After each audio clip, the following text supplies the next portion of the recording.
after I did that song, you know, people would compliment me like, oh, you did so good. I loved your song. And like, that is great. And, you know, thank you. But there were a few people who said, thank you. Your song blessed me. Like, they didn't compliment me. They didn't say that I did a good job. They just said thank you. And said that it had blessed them. And I really noticed like that just hit me differently. Like, I could tell it was a different feeling. And it was such a more fulfilling feeling. Instead of just like I said, chasing that validation of, you know, getting compliments, because that's so focused on myself. Knowing that like I'm blessing other people was so, like I said, fulfilling, and like, that was like, ooh, that's what I want to chase.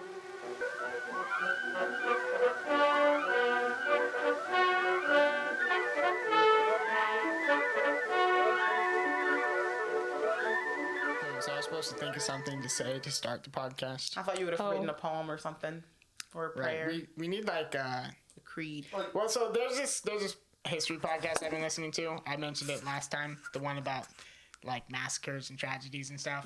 Yeah. And he has like such a cool intro. It's like this really awesome song mixed in with like this like audio clip from this movie that's like this really intense dialogue. That's a lot. Sounds like a lot of work. Anyways, we need something like that. Yeah. Just greet everyone. Just say hello. Yeah, okay. So boring. Yeah.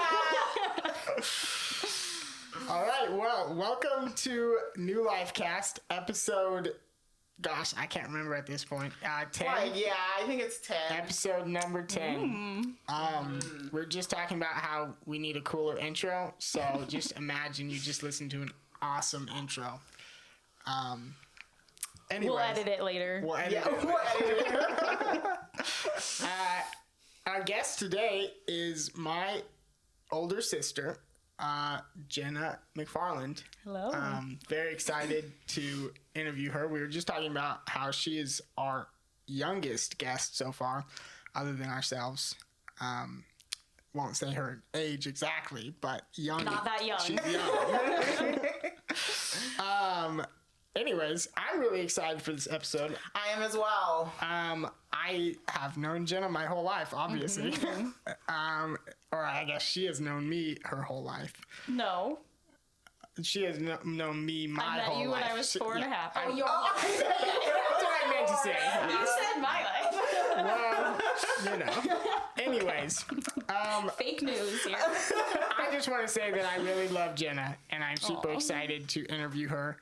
I think of her sometimes as my little sister because she is physically smaller than me. Yes. By just a little bit. I'm not that big, but I love all my sisters, but I love Jenna a lot, so.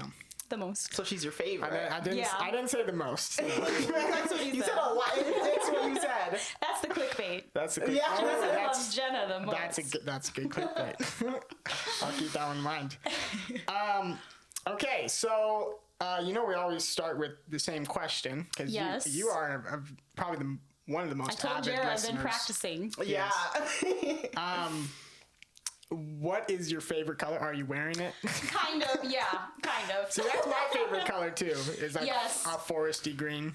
Yeah. I think I've always said emerald green. Okay. Yeah. But That sounds fancier. I feel like my favorite color is so hard to describe, and like every green that I look at, I'm like, that's just not quite Yeah. it, you know? But it's like, Close enough. I'm sure it exists out there somewhere. Yeah. So wait, is this green a little bit too green or a little bit too like blue? probably a little too bright, kind of. Okay. You know, maybe it's just the light shining on Yeah. it. But yeah, I don't know. Kind of, yeah, just a dark green with like a hint of blue, but not teal because that's too blue. Like still definitely green. Yeah. Yeah. I don't know. I guess I've always said emerald green, but I don't know if I'm misrepresenting. Well, in but... Revelation, the throne room of God, there's an emerald rainbow above it, or somewhere Emerald in there, something like that. There's rainbow. an emerald rainbow. Yeah. Wow. Was this in one of your personal Well, that's- visions you saw? Or? Well, no, this is a personal one. This is one from Revelation John. of Jerra. I think it's in the throne, but it's definitely in like Revelation 9, 10. Look it up. Who are you defending yourself okay. to? Yeah. Well, those guys. Okay, yeah. And what does that say about you as a person, that your favorite color is emerald green? I don't know. I mean, I do feel like a lot of people say green is their favorite color. Green and blue, I think, are very popular. And if you think about nature, like, the majority of it is green and blue. Yeah. So I just think as humans, we're, like, wired to appreciate nature. And I don't know. That's the best thing I can think of. But Yeah. I'm just very drawn to it. Like, whenever I see it, my eyes are like, whoop, you know? So I don't know what it means about me, but yeah. Well, in your parents' bathroom downstairs, you guys Yes. painted it green. I was gonna say I always paint walls green. And then you have in your house, you have a green wall. Yes, but they still never turn out the way that I want them. They're always still like too. I can agree with that. That is really Still funny, can't actually. ever get it right. Because you would always, whenever you moved into a different room in our would house, paint it you would green. paint it green, but it was always a different shade of green. I was like, what? Why is it always slightly different? And I guess you just couldn't find the one. Exactly. Well, paint is hard because you never know what it's actually going to look like. That's true. I've never been But- able to find the right shade of anything. I've just Yeah. accepted what I got. Yeah. Well, have you seen the color that we put in her dining room? Yes, and I love it. I feel like that's like probably, Yeah. is that about right for... Yeah. It's probably not perfect, but But yes, it's about I am right. jealous of it. Yes. You should paint that green. I can back you up. I can do the same. Well, and it is like a piney, like, Yeah. color, but it is like muted. So Like I would way say more maybe than a that. little more blue to it would be. Well, it does have like, it's a green blue with a tad bit of gray. Okay, I'd have to look at it again, but Yeah, you'll have to Yeah. come see if that's the one. And Yeah, Jessica the recently one. painted her dining room and living room green, so you have to okay, yes. have to go look at those. See, it's so popular. I could put some fancy wainscoting in your trailer home if you want. Thanks. Honestly, should. Spruce it up a bit. Ignore all the other problems with it. Yeah. Yeah, so I agree with what you're saying, though, about green and blue. I feel like they're very calming colors. And I think it's because, like, they're the colors we're supposed to be looking at most of the time. Yeah. Yep.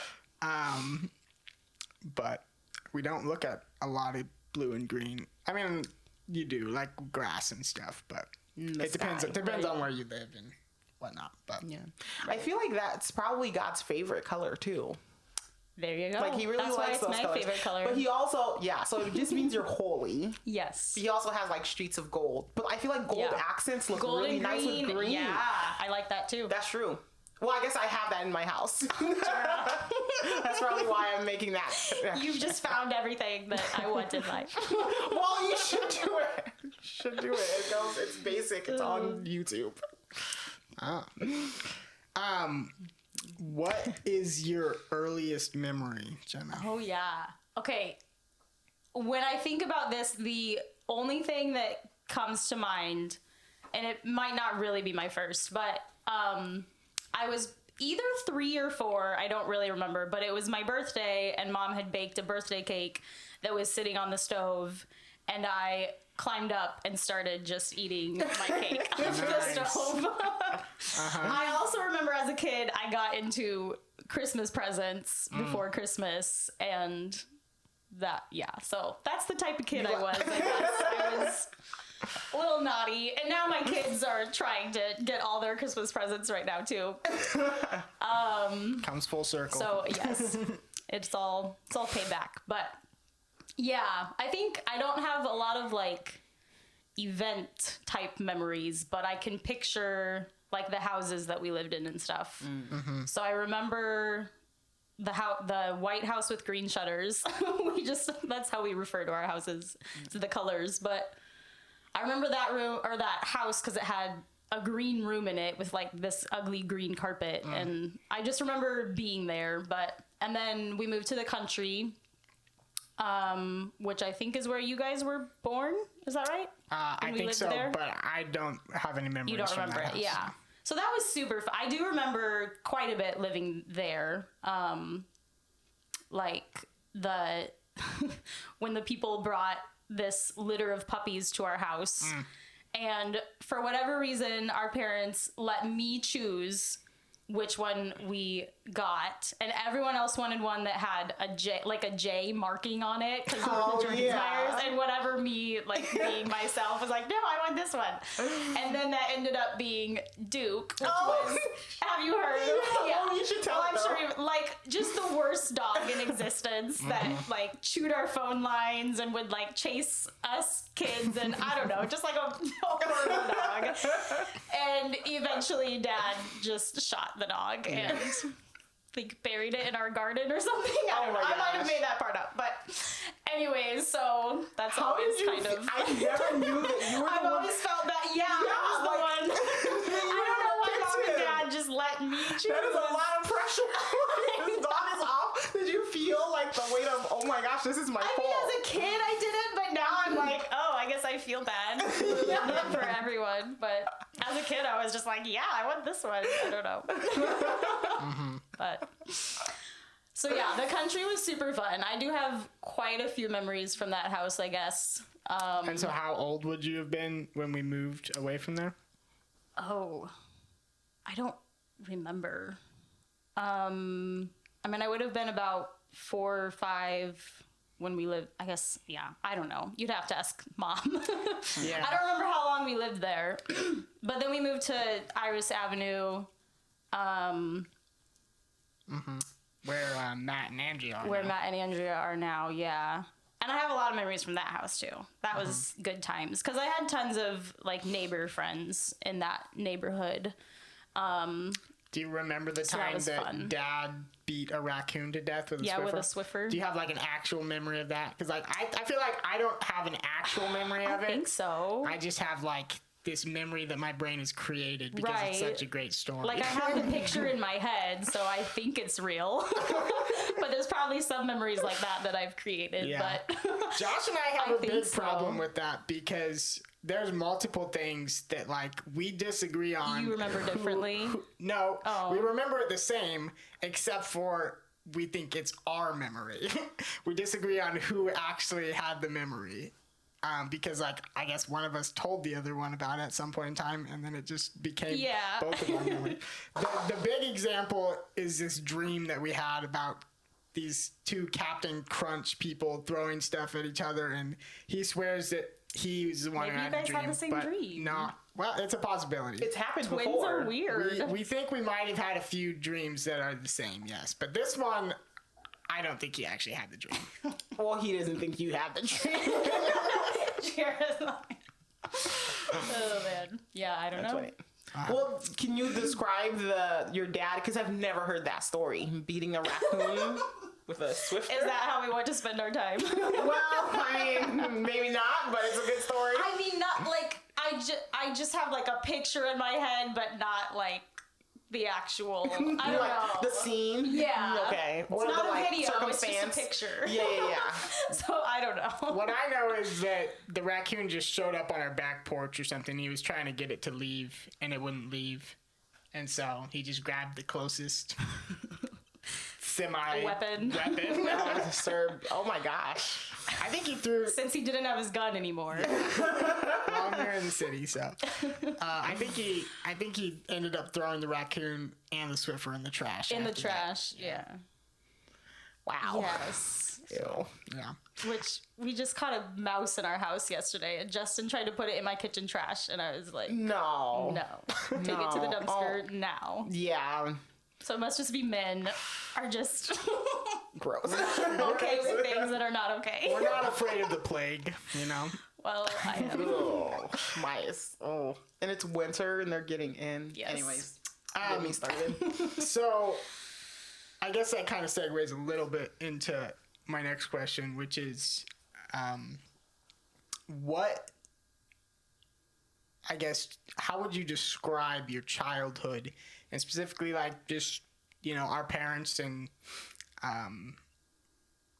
how they raised you, and I don't know. I don't think this is something I've ever talked to you about. Mm-hmm. Which is kind of strange, but Well, because you were there, so you probably didn't wonder. Well, I Yeah. was there, but I don't have any memories really. Well, that's true. like I probably have even less memories than you of my childhood.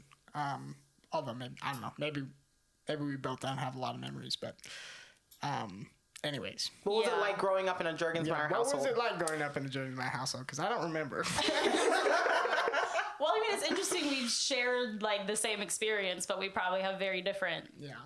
like experiences, you know, or takeaways from it. But I mean, I definitely look back at my childhood very fondly. I think we had a very blessed, aka sheltered childhood, which I'm, you know, I have to be grateful for. I am grateful for in a lot of ways. So yeah, I do have a lot of, I don't have a great memory, but I do have a lot of good memories of being a kid and being a Jergensmeyer. I think my favorite memories were going to Grandma and Grandpa's house in Sioux City when they lived in Sioux City. And we would take a road trip there for like Christmas or summertime or whatever. And that was always really fun. And yeah, I think for me, like, well, I've shared some things with Jerra before, actually. Being the middle child, like, I think I had a slightly different experience because Jessica and Joelle were always close, and like you and Josh were close, being twins, and I was kind of in the middle. Like, I didn't really have that bond with any sibling, and I think also with mom and dad, like, I never had super close relationships with them for various reasons. And so, yeah, I think for me, like, growing up, there was definitely always a part of me that obviously loved my family. I think I also just felt like I wasn't quite part of the family, which is an Enneagram 4 trait, which I've come to learn as an adult. And that's kind of helped me, you know, yeah, as an adult, I've worked through a lot of childhood stuff that I've kind of recognized things that were going on, patterns that I, you know, was never able to really recognize as a kid, because you just don't really recognize things as a kid. So anyways, yeah, I think like one thing I often sort of attached myself to other families growing up, because sometimes I felt like I would try and fill that hole, you know, of wanting to like really belong in a family. Like, I would try and find that elsewhere sometimes. So I just had really good, like, you know, best friends growing up that I would kind of insert myself into their family sometimes, or whatever. So yeah, I think in some of those ways, like, maybe my experience was different than yours. I don't know, because you're 4 too. So I don't know if you've ever felt that way. But again, like, you had, of course, your bond with Josh at least. So I don't know if you share any of those thoughts or not. But yeah, I don't know. Yeah, I didn't really know that. I mean, I knew like you're a middle child and that like lots of middle children, like that's kind of the middle, messed up. the middle child lot in life. Yeah. Yep. But yeah, that's very interesting. I can definitely relate to that. I'm a middle child, and rather than trying to like find a new family, I thought to myself, I'm a mermaid. Obviously, that's why I don't belong here. And when I turn 16, I will become a mermaid. That's it. I'm a mermaid. So like, you had a better plan, but I definitely felt like, oh, I don't fit in here. Well, I mean, my plan wasn't great either, but That's true. But being adopted by humans is better than waiting for mythical creatures to come get you. That's funny. Anyways, you can go on with your question. Right. Well, I was trying to formulate the question, but so you're saying that like you have kind of recognized more as you've become an adult, like what was really going on with you as a kid. What do you feel like when you were a kid, what was like, what was your concept of that? Like you said, like you didn't really feel like you fit in to the family. Is that making sense at all, or is that a really vague, awful question? Yeah, I mean, it's hard for me to say like how aware of it I was as a kid, because I think obviously there was some awareness because You felt it. right, obviously I felt things because now I can look back and see like effects of it. But yeah, I still think there, in some ways, it took me a long time, like until I was an adult, to, like I said, recognize kind of those effects. Or maybe even as a teenager, like I started kind of feeling it more, but. Would it be like putting a name to the feeling? Like maybe you felt it as a kid, like, oh, my sisters are really close and my brothers are really close, and like I don't really have somebody. Did you like understand like its loneliness that like I'm feeling? verbalizing it, for sure. Or did you just give it a name like later on? I think so. Yeah, I think before I wasn't ever really. Yeah, I had the feelings. I think a lot of it was just hard for me to like I just didn't want to admit it, or I just didn't want to deal with it. Like, I think especially once I got older, I was just like, okay, I'll just leave it in the past. It's fine. I'll move on. But yeah, kind of, I don't know, like in the past couple years, a lot of it kind of started coming back up. I think God was like, it's time for you to deal with things now. And so I have since then, like I said, just processed through more things and been able to talk to other people about it, and just like actually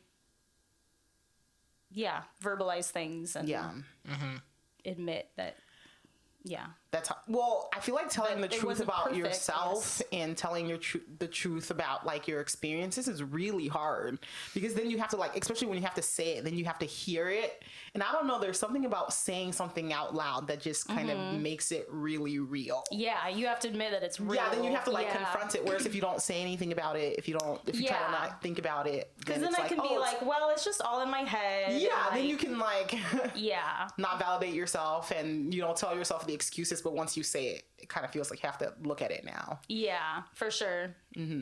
Yeah. So, as a kid, what do you remember enjoying the most? Like, not necessarily what were some of those happy memories that you were talking about? Well, like I said, going to Grandma and Grandpa's, I think probably, I mean, I kind of realized this, like, because I think those were times when I really felt like this is like a family, we're doing this as a family and I'm part of it. Like, so I think definitely, visiting relatives and stuff like that, even like going to Grandma Ruth's farm and stuff, stuff like that. So maybe things with like extended family, were really special to me. And I don't know, just like things like hobbies or trying to think. I mean, I did love, like I said, hanging out with friends. Like I've just had great friends over the years. And also music has I think just always been something that I've enjoyed. To some extent of when did you first start taking piano lessons? I think I was like 9, maybe. Okay. I think I was like, well, if I'm remembering right, I think Mom tried to teach us for a little while when I was like younger, and then I started like, I don't want to say real lessons, like but with someone lessons. else. I think I was maybe like 8 or 9. Yeah, I don't know. That number sticks in my head. But did you? I guess like, did you? were you always excited to practice the piano, or as a kid was that something that like a habit you had to build? After this question, I'm sorry, Jenna, I'd like to go back to Jenna feeling sad and alone as a child. Okay, just really quick. that's the fun stuff. I feel like I bring the rain to the podcast. Happy stuff is boring. The wet blanket. That's Go okay. ahead. I'm the same way. I'm sorry. What was the question? Did you always enjoy practicing piano? I mean, not really. I feel like there was probably the majority of the time Mom had to force me to practice, but it's not because I didn't enjoy it. It's just I do think practicing is like it takes discipline to do it because it's not always enjoyable to just like play what you're not yet good at. Yeah, so yeah, I think that's a difficult I'm not very thing disciplined, but with kids. Like my experience was, I mean, by that point, our parents, by the point that Mom and Dad were raising Josh and I we were, I mean, I was like a preteen or something when I started playing the violin. Like they were pretty much just hands off with most things. yeah. Just kind of give up with those last ones. And so I didn't practice anywhere near as much as I should have been practicing. And I feel like I wish I had made a habit of practicing because I'm still terrible at making I know I could have been good better habits like if that. I put more effort into it. Yeah. That's kind of how I feel. Is like I could probably be good at anything if I just knew if I was good at practicing. Yeah. But I'm just not. Is it motivation? I don't know. Is not motivated? It's just don't feel like it in the moment. So my wet blanket questions were like, because he had asked, what did you enjoy? So the picture I have in my head are your sisters are playing and your brothers are playing. Like, what is Jenna doing when like you're at home and you can't go to your friend's house? Yeah. Well, I mean, there were definitely times when I would like try to fit in with either my sisters or so like I know that there was plenty of times that I would hang out with like my sisters and their friends and they were always very welcoming. Like they allowed their little sister to tag along, but I was still the little sister tagging along, you know. So like I did plenty of that too, and I think there were times I tried to get into your world. we played a lot of You're like, Guitar it's Hero. too weird. We played, I mean, video games, we played a little bit. We did do Ninja Turtle. I was going to say, I remember Scott mentioned Ninja Turtles, and we did play Ninja Turtles. So which Ninja Turtle were you? I was Donatello. Oh, that's right. Yes. Which I'm like, I mean, says nothing about me because I'm not the smart one at all, but it was probably just the last pick. I don't know. But Joelle, we had to like make one up for her. So, I mean, At least you got a real one. Exactly. Yep. Didn't we make like a pink one? A pink one. Yes. Like the girl one. Yeah. I don't know. Anyways, but yeah, there was definitely a lot of times that I was off doing my own thing. So I don't know. I still remember the family was really into the show 24. And so the whole family would be watching 24 on the TV, and I would be like in the corner of the room or another room watching Lost on my laptop. And I don't know. So I've never really watched 24. Really? I mean, I have, but not all of it. Yeah. Well, I wasn't sitting there with you guys watching it. Do you feel like because you felt like you didn't fit in, you kind of made yourself not fit in? Like, if I'm not like them, so I might as well be like extra not like them. I think so. I think especially the older I got, it became a cycle of like, Yeah. So did you feel like you could tell your parents, like when you were younger, like, I don't feel like I fit in here? No. Yeah. I would not have been able to say that as a kid. Yeah. Or growing up, I think. Is it hard for you to say it now? Yeah. Yeah. Well, yeah. I'll tell you about it later. When she warms up. We talked about this before. Yeah. And so I need to update you on the situation. I'm very proud that you even brought it up. Yeah. Because that seems really emotional. And I didn't even have to ask. Like, I'm looking at him because I feel like Jose always thinks I bring up sad things. I think you were the first, other than Justin, who doesn't really count because like he's your husband. husband. But I think you were the first one that I did like open up to about it. Say that. Yeah, it's been very recent that I have like I said, verbalized these things to other people. And Jenna. But now since then I've done it like a lot. So Yeah. so I don't I'm you get comfortable courage. sharing it, but I just like Well, I don't want to say too much, I guess. Right. Well, I feel like courage begets courage. You like had courage to like, talk to Justin, and then you talk to me. Yeah. And I feel like when you get good responses of people loving you and like valid, then you feel more courage to be I'm like, more okay, courageous. it's fine. Like it's Like, not I can like people aren't going to reject me, my whole family, if I tell them how I feel. Yeah. So, but I feel like that is a really hard thing to say and very intimidating. So I think it takes a lot of courage for you to even say it here. Yeah. In front of people. you. Like it really does. And I really think that it like shows on you that you're freer, Jenna. I really believe that. I feel like you have just been way more like, I don't know. When I look at you, it just looks more like it looks different when I look at you. There's just something that's like more free and happier when I look at you, like weightless, a little bit more weightless that I could tell. And I think that's why like my praise was like, I've really been enjoying Jenna recently just because you've seen different. Yeah. If this all makes sense. Well, thanks, Jerra. You're welcome. Yeah. I have changed a lot in the past, I don't know, I keep saying year or two. I don't know. I think that's just true. A random number of time. But, yeah. I've learned a lot about myself and done a lot more just like personal growth and introspection. Yeah. Yeah. So you're right. Well, good on you. I think freer in a lot of ways and working towards that in a lot of ways. But well, as it is, as Christians do, you grow and work through things. It's never done. Yes. A verse I've mentioned on the podcast before, I think, when we were still trying to decide the name of the podcast. Yeah. There's a verse, I can't even remember where it is right now. Philippians? No, I don't think so. I'm totally butchering all of it right now. But it talks about anything that is brought into the light becomes a light in and of itself. And the context is like, I don't know if I'm taking the verse a little bit out of context. I'm sure there's somebody who'll correct you if you are. But like... Jerra will.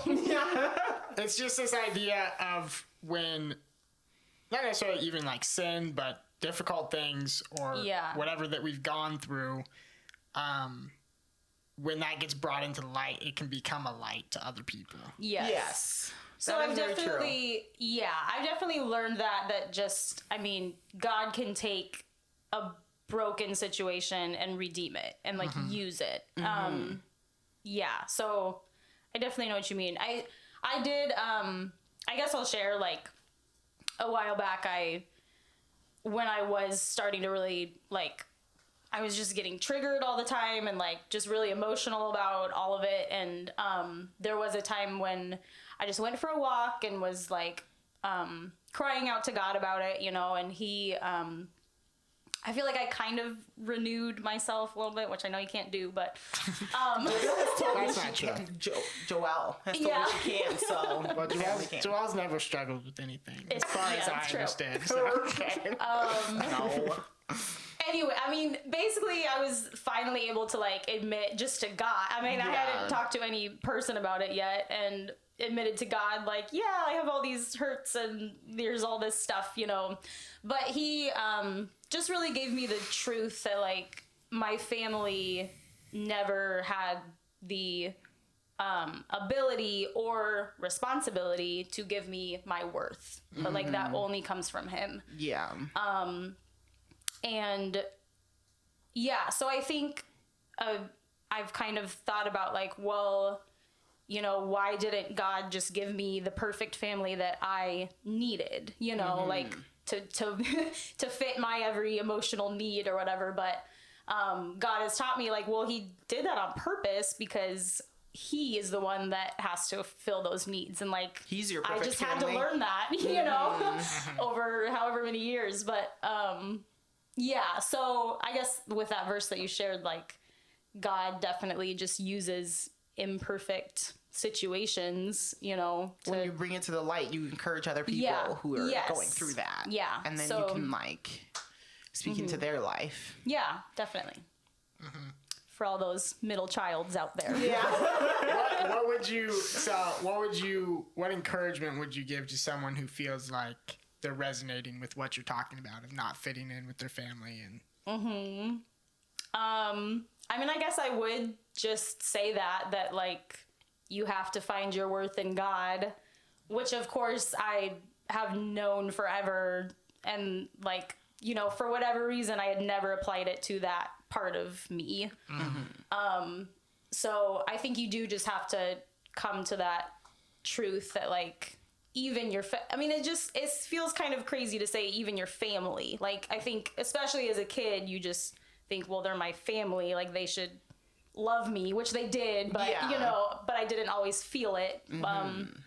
So yeah, just definitely find your worth in God, which is kind of a vague statement, but, and yeah, and I guess just being okay with not like having, you know, the perfect childhood. I mean, I feel like on the outside, I kind of had the perfect childhood, but but on the inside I didn't, you know, and, just being okay with that like, it's all part of God's plan, basically. Well, I feel like that's the thing, is being okay with it. Like, because I feel like the disappointment comes from when you are not okay with it and you're looking for, like, you expect that there is a perfect family out there for you and you just don't have it. And I think that's where the disappointment comes from, whereas you're like, well, no, the perfect family for me is not out there. Right. I'm in this family and God set it up that way. And if you can accept it, be okay with it, then you can really work through like, okay, God is my perfect family. Whereas before you're just disappointed that you don't have something that you feel like you should have or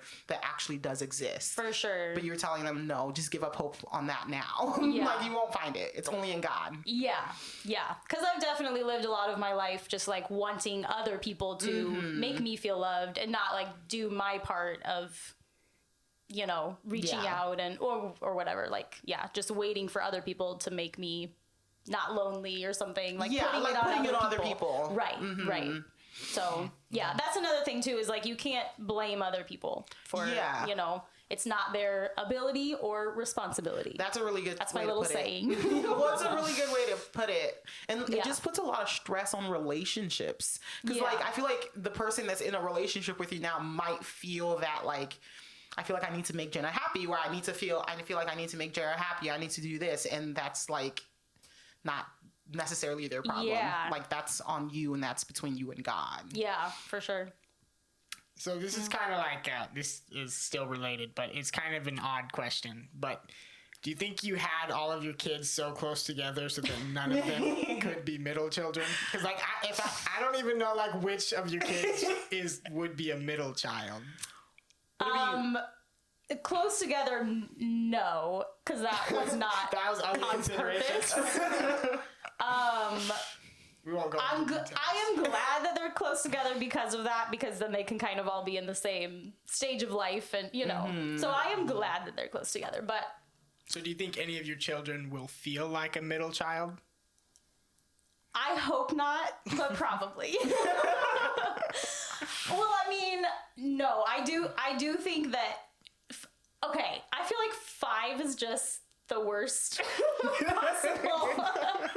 Because with 3, it's like your parents can still give you quite a bit of attention, you know? Like, they only have 3 kids. And with any even number, then there's not really a middle child.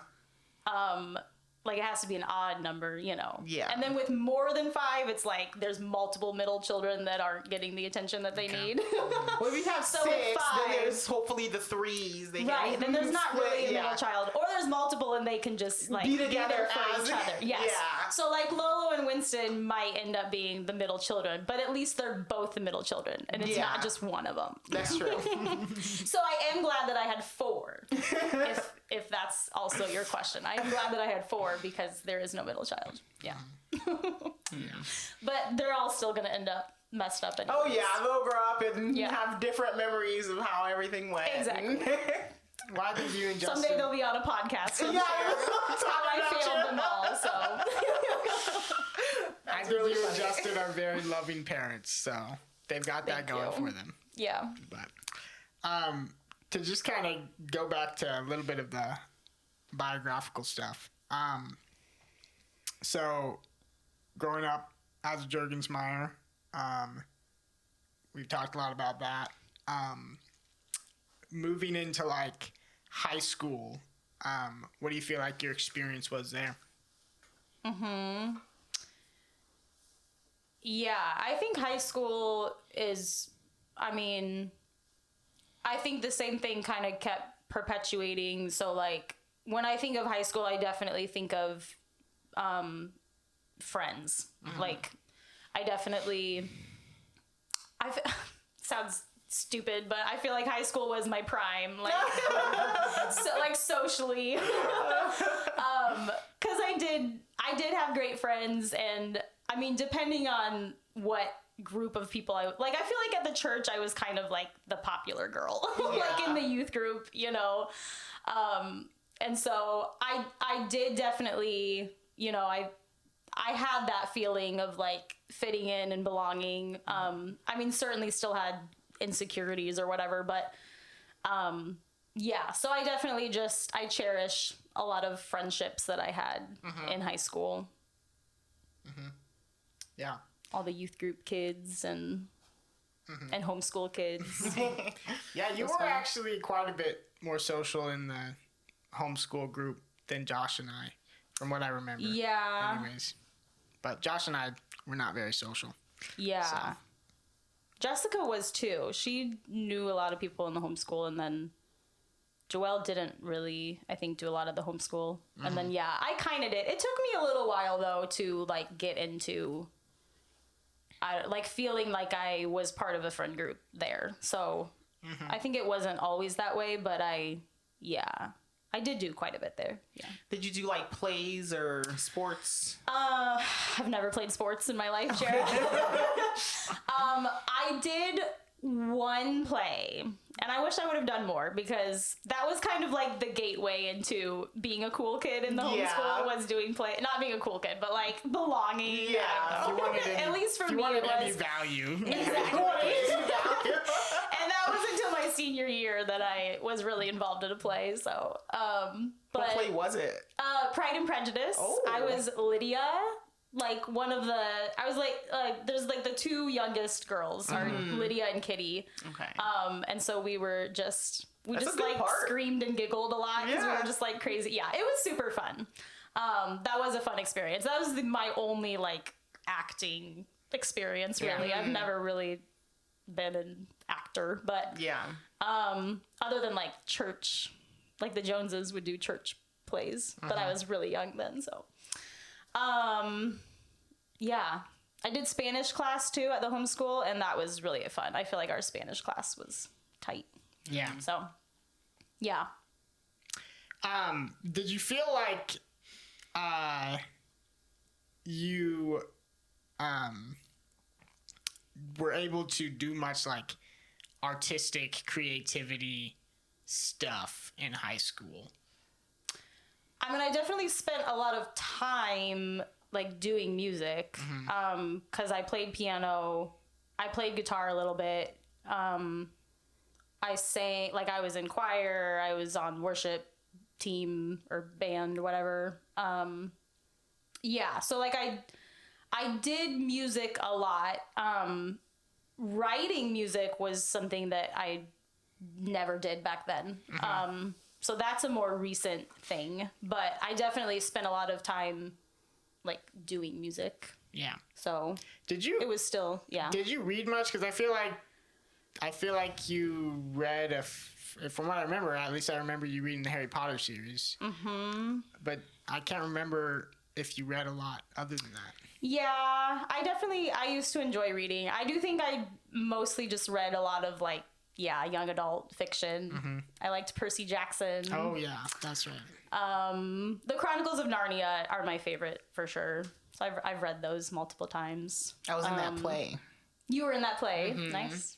I was the wolf and a wife or something. I had a couple The roles wolf in and it. the wife. Yeah, a Nice. random wife. That sounds like a good Random wife number story. 2. The wolf and the wife. Yeah. It's like And the wardrobe.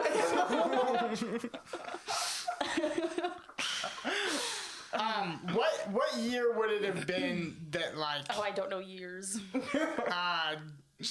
how old would you have been when like Jessica and Joelle had moved out, and then it was like you, me, and Josh and the parents? Because like I distinctly remember like that was a pretty That big era. shift for our family, and it was like Yeah, because I got my own room. Oh my gosh. And I painted it green. and it was like several years there where like it just kind of felt like not like a different family, but like it was, I don't know, it was just it had some kind of effect on me of just like, wow, this is different. Yeah. Do you remember what year that Well, or how old you would have been? Or Joelle's like 3 years older than me. Yeah. Ish. So so it might have been like the if she last was maybe couple years of 17 or high school or 18. something. Or I mean, I don't remember when she moved out, but if she was like 18, I would have been 15. So a few years. Yeah. I think I moved out when I was 17 though, because I graduated when I was 17. yeah. So yeah. Were you kind of like, finally I get my own room? Yeah. I've been waiting my whole life, Jerra. Yes, it was very exciting. Did you basically just ignore them? Like, was she a nice I don't sister know. to you? Probably not. No. Well, I feel like I didn't get along with any of my sisters until we had all moved out, and now I get Yeah. along with them really well. Specifically during that time period, I do remember like a fair amount of conflict, but then also like I remember on both sides like wanting good relationships. Like I feel like there was a tension there of we couldn't get along, but we wanted to. At least that's how I remember remembering feeling. a lot of like. That's how I remember feeling. Is like man, it seems kind of difficult, and maybe it's just because like you were off doing other stuff. Yeah. But Josh mentioned We were that kind their of living hair in would different worlds. clog the drain, and that was annoying. And so you guys would clean it out and like show it to them, and they'd be like, "Ew!"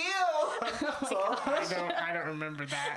that's what he said. Does he do that to you now too? Well, no, he just cleans it out and throws it away. He doesn't chase me with it. We've all matured. Yeah. Some of us. In some ways. Anyways, yeah, that's what I remember of our relationship during that period, is just wanting a better relationship, but like Yeah. I bet if you ask your parents will be like, they got along great. Like from their memory, looking at you guys. Oh, probably not. They probably say we fought all the time. Well, they said the girls. They would say the girls fought all the time. Yeah, the girls But like fought they all the probably didn't time. notice that you felt like you weren't getting along with them. yeah. Did we like fight, or was it just more like just a disconnect? Like, did it interact? Like, I don't really remember fighting as teenagers as much, but maybe. Yeah, I don't know. I can't remember really. Yeah. Well, Josh. we're not good at. We need a sibling said with good that, memory. like, yeah, you guys should Does do a Josh sibling have a good podcast. memory? No, he doesn't. But he does have one. Like he was riding his bike or something, and Joelle backs into him, and he like flew out of the way. But she ran over his bike, and he demanded that she buys him a new one. And so she just goes and picks up like a pink scooter, and brings it to him, and he was livid. Like, this is not a bike. So that's like a thing he remembers too. I remember that episode. Like I remember that because I was very confused at how big of a deal Josh was making it. Like I don't remember him ever really being in danger, but I think he felt like he was in great danger. He felt like he was in danger. And she ran over his bike. Yeah, I don't know. That's But- funny. But no, I do think, like, I don't know what it was, but definitely once like all my sisters had moved out.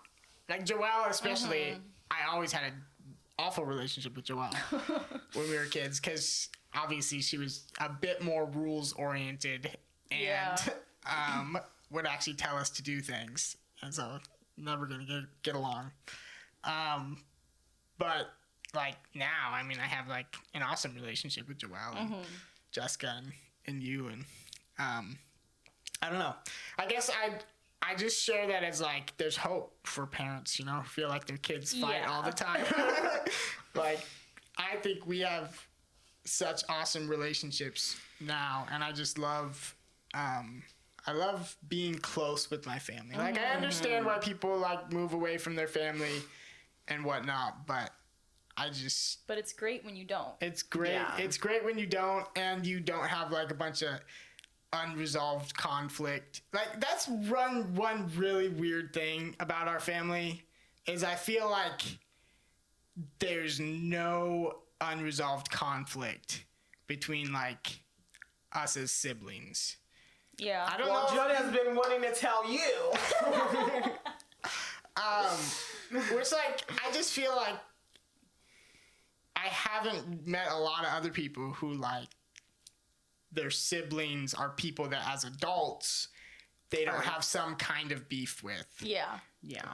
I feel like a lot of people are stuck in some sort of You did this to me as a you kid. did and this to me and like I can't ever forgive you or whatever. I'm not gonna lie. It's a little bit of that. I've forgiven because I'm a Christian, but yeah, that's true. Yeah. And I guess that's just never like we did mean things to each other when we were kids. But I don't know, we just like each other and I guess we've just forgiven all of that stuff somehow. Yeah. I mean, none of it seems like a big deal at all. Right. Most of it's like funny. Yeah. I mean, there are a few incidences with Josh that I maybe have not forgiven him for, but Well, The corn dog incident. the corn dog do you incident know was the a big truth one, about but- that? Did Justin The tell you? truth? The truth. Oh, you don't know? Okay, so Josh told me that story. He said like that was the first time they fought. Like really fought. No. Anyway, so he had his corn dog that he was really wanting. Yeah. And he came back and somebody had ripped open the corn dog and eaten the dog. Yeah. And Joseph was nearby, so he thought it was Joseph and like attacked him, but it was Justin. Right. Yeah. Okay, Yes. so that's I the know real that. story. Okay. Yes. I'm like, I can't Yes. believe Justin didn't tell you. That's crazy. He like entered the family. But and- Josh like attacked him, like chased him around. Well, it was probably payback for the many times All the I years. had chased him, because that was the main dynamic with Josh and I. Is he would do something intentionally to make me very angry, and I would get very angry, and I would chase him. I specifically So remember. Justin just helped you guys. Yeah. get it all. Well, Justin He's said good he for just that. stood there and like watched like what is going on. Yep. Didn't say anything for a while. Well, you see, for Josh and I, like, our food is very important, especially like with each other, because when we were in the womb together, he was stealing food That's from right. me. That's we've got to talk that about was being the a miracle first baby. I conflict. just know how that was. Go ahead. Anyway, so there's just this. Maybe that's the one unresolved conflict in the Jurgensmeyer family is Josh was stealing my food. And you haven't forgiven him Yes. for I it. guess, yeah. All of anything that you feel like is a shortcoming in your life, you should just blame Josh. It's Josh's fault. But If you I'm feel like you have literally any. 2 inches shorter than him, Okay, well, there you go. and there's no other explanation. And if for any reason, for any bizarre reason, Scientifically, there's no other explanation. no, yeah. Nutrition. And if for any bizarre reason Artie is shorter than Gwen, like that would be so upsetting. That would be quite the Generational curse. Yeah, that's like a generational thing. Like I I don't know. don't think that would be the case, but we'll see. Probably not because there's Leftinsky blood, but Yeah. anyways. So I heard you were very From Amy. Amy, close your ears. Cover your ears. very spirited about being a miracle baby. I don't remember saying it like that many times.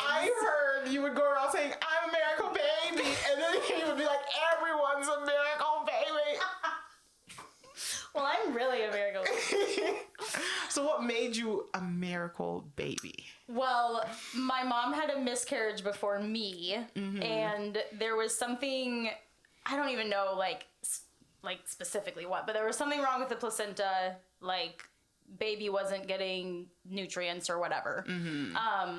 And so then the same thing started happening with me, and the doctors pretty much told her, like, she should get an abortion, because they were, sure I was a goner. But, of course, they didn't, and here I am. Oh, my gosh, that is a miracle. Baby. A miracle baby. So. That's so funny. Yes. I wonder funny if your that you parents, brought that up. told you that story, like, made your head big. And maybe it was just Amy that was, well, I think she's been like, she was jealous as a kid. Like, who does she think she is? Well, Johnny is, like, also a miracle baby. So maybe she heard it from him, too. Oh, she was getting it on two fronts. Yeah. I wouldn't blame her, but yeah. Justin was also, that's why they named him Justin, because he was born just in time, because the cord was wrapped around his neck. Really? Yeah. I did not know that. We were just I've never known if I could trust him when he tells me that that's why he was named Justin. I mean, I guess I don't know if that's really Did his true, but mom tell you that, or did he tell you that? I think he's told me that. Okay, then I don't know. There was a time they were gonna name him Chad. Oh gosh. Yeah. And I was like, I wouldn't have married you if I was Chad. Wouldn't have gotten married. Yeah. Well, that's crazy. Anyways. Two miracles come together. Yes. So, speaking of Justin, after you graduated high school. Well, like college, did you live in like a college girl's house? Yeah. How was that? Before we get to that. Yeah. Sorry. You keep bringing it back. Yeah, that was really great. I definitely enjoyed those years. I got to share a room with Amy Jo, so that was a great time of life. And were you going to college during that time, or just working, or? Yeah, I did not go to college. Yeah, I was working at daycare, Calvary, where a couple other people have worked that you might know. Yeah, so I worked at daycare for like 3 years, I think. And then, yeah, I guess that's the time I met Justin. I was 18. Okay. Now you're gonna ask a question. So. Well, I thought of another question related to that. Okay. But, why did you choose to not go to college? Like, I think that's a fine decision. I just wondering what went into that. Well, I didn't even want to finish high school. And Mom made me finish high school. I actually did, I think 8th and 9th grade together in 1 year to graduate early because I just didn't want to do school anymore. Yeah, I never wanted to go to college because I just knew that I wanted to be a stay-at-home mom. So I just knew it would be a waste of time. Yeah. Yeah, and thankfully it all Worked panned out. out. Yeah.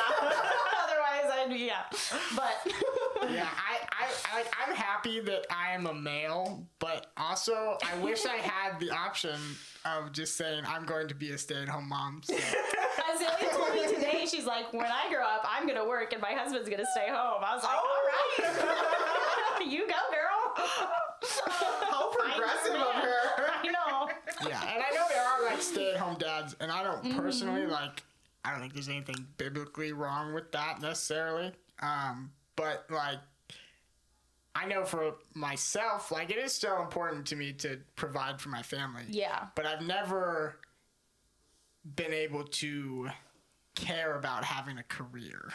Right, like a certain profession that you Are passionate care about. about. Yeah, like I mean, I can like think about one profession for like a short amount of time and like, yeah, that would be fun to do that, and then like, but I don't have really the drive to pursue Yeah. some specific career. I feel like a lot of men would be good stay-at-home moms. Like, I think Josh would be Stay-at-home dads. amazing. Justin would be stay-at-home. amazing too. Like, he would have Whenever the I whole leave, house clean, yeah, laundry same. done, baby. Like, he brushes her hair. I don't even do that. He brushes it. She looks great. And all my kids are just angels when, like when I'm gone. He's very good at it, but then he comes home and like the whole place is ghetto and I'm struggling and I have one kid and she's not even that bad. So yes, I totally just. But I do wonder if they had to do it for a longer amount of time, That's they true. might Like, start if this is- unraveling too. Yeah, if this is your job. Yeah. War of attrition. Okay, so now we can finally get to Justin. How did you meet Justin? Yes, so we met at Subway down the street. So I thought you guys met in the Wisconsin Dells. no. They ran away together there. It's the story I hear. Who's told you that? Oh, you know, whoever. Oh my goodness. So the first Sunday that Justin came here, he had he knew Fred and Holly Charles. He used to go to the church in Springville, like the youth group there. So he knew them, and he was working at Menards at the time. So he ran into them there, and they invited him and gave him a ride, I think, because he wasn't driving then from seizures. So anyways, they brought him to church. That Sunday, I was at Region because I was singing, I think. And so then there was core lunch, though, at Subway after church. So we both ended up at core lunch at Subway. And Trevor Moyer worked at Menards with him. So he knew him. And so Trevor Moyer introduced us. I remember sitting in a booth with Trevor and Justin. Because it was love at first sight. It was friendship at first sight, like friendship with a capital F. Like we really did we became great friends. I would say from the moment we met. So I wouldn't say there was like love at first sight, but there was some sort of connection. You know, You were kindred spirits. yes. That's interesting. What do you think do you think it was like your similarities or differences, or what do you think I mean, was the ingredients there that made just an instant friendship? I don't know. Like, I don't know if I could even now say what it is, but it's just, we just click. We just like feel comfortable together. We just like being around each other. Like, you know. I feel like Justin's very jiveable. Like, you can jive with him pretty easily. Like, he's got that personality that's like so fun. Yeah. Yeah. So that probably just like really drew you in. He's a cool guy. He's a cool guy. Yeah. So yeah, I don't know. We became good friends.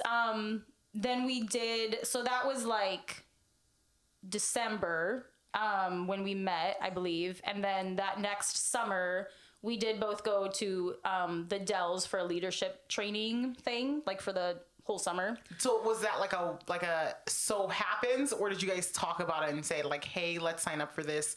Let's go to the Dells together because we're good friends. I don't And think we'll be we away really from our had families. that conversation. There was a couple other people that went too. Like, it wasn't just us. No, it was. It wasn't like a running away together. But like, has he admitted like he went because you were going, or you went because he was going? Well, I'm sure that helped our decision along. Okay. Yes. Yes. So I'm at that sure. point, did you feel like you had a crush on him then? I wouldn't say I did. No. Okay. So maybe it was more him think following you he around. Did. Okay. I think he did. But there was still that like draw to him. Yeah. Like I still wanted to be around him all the time. Yeah. Even though it wasn't necessarily like, you know, I want to marry this you or guy. whatever, Yeah.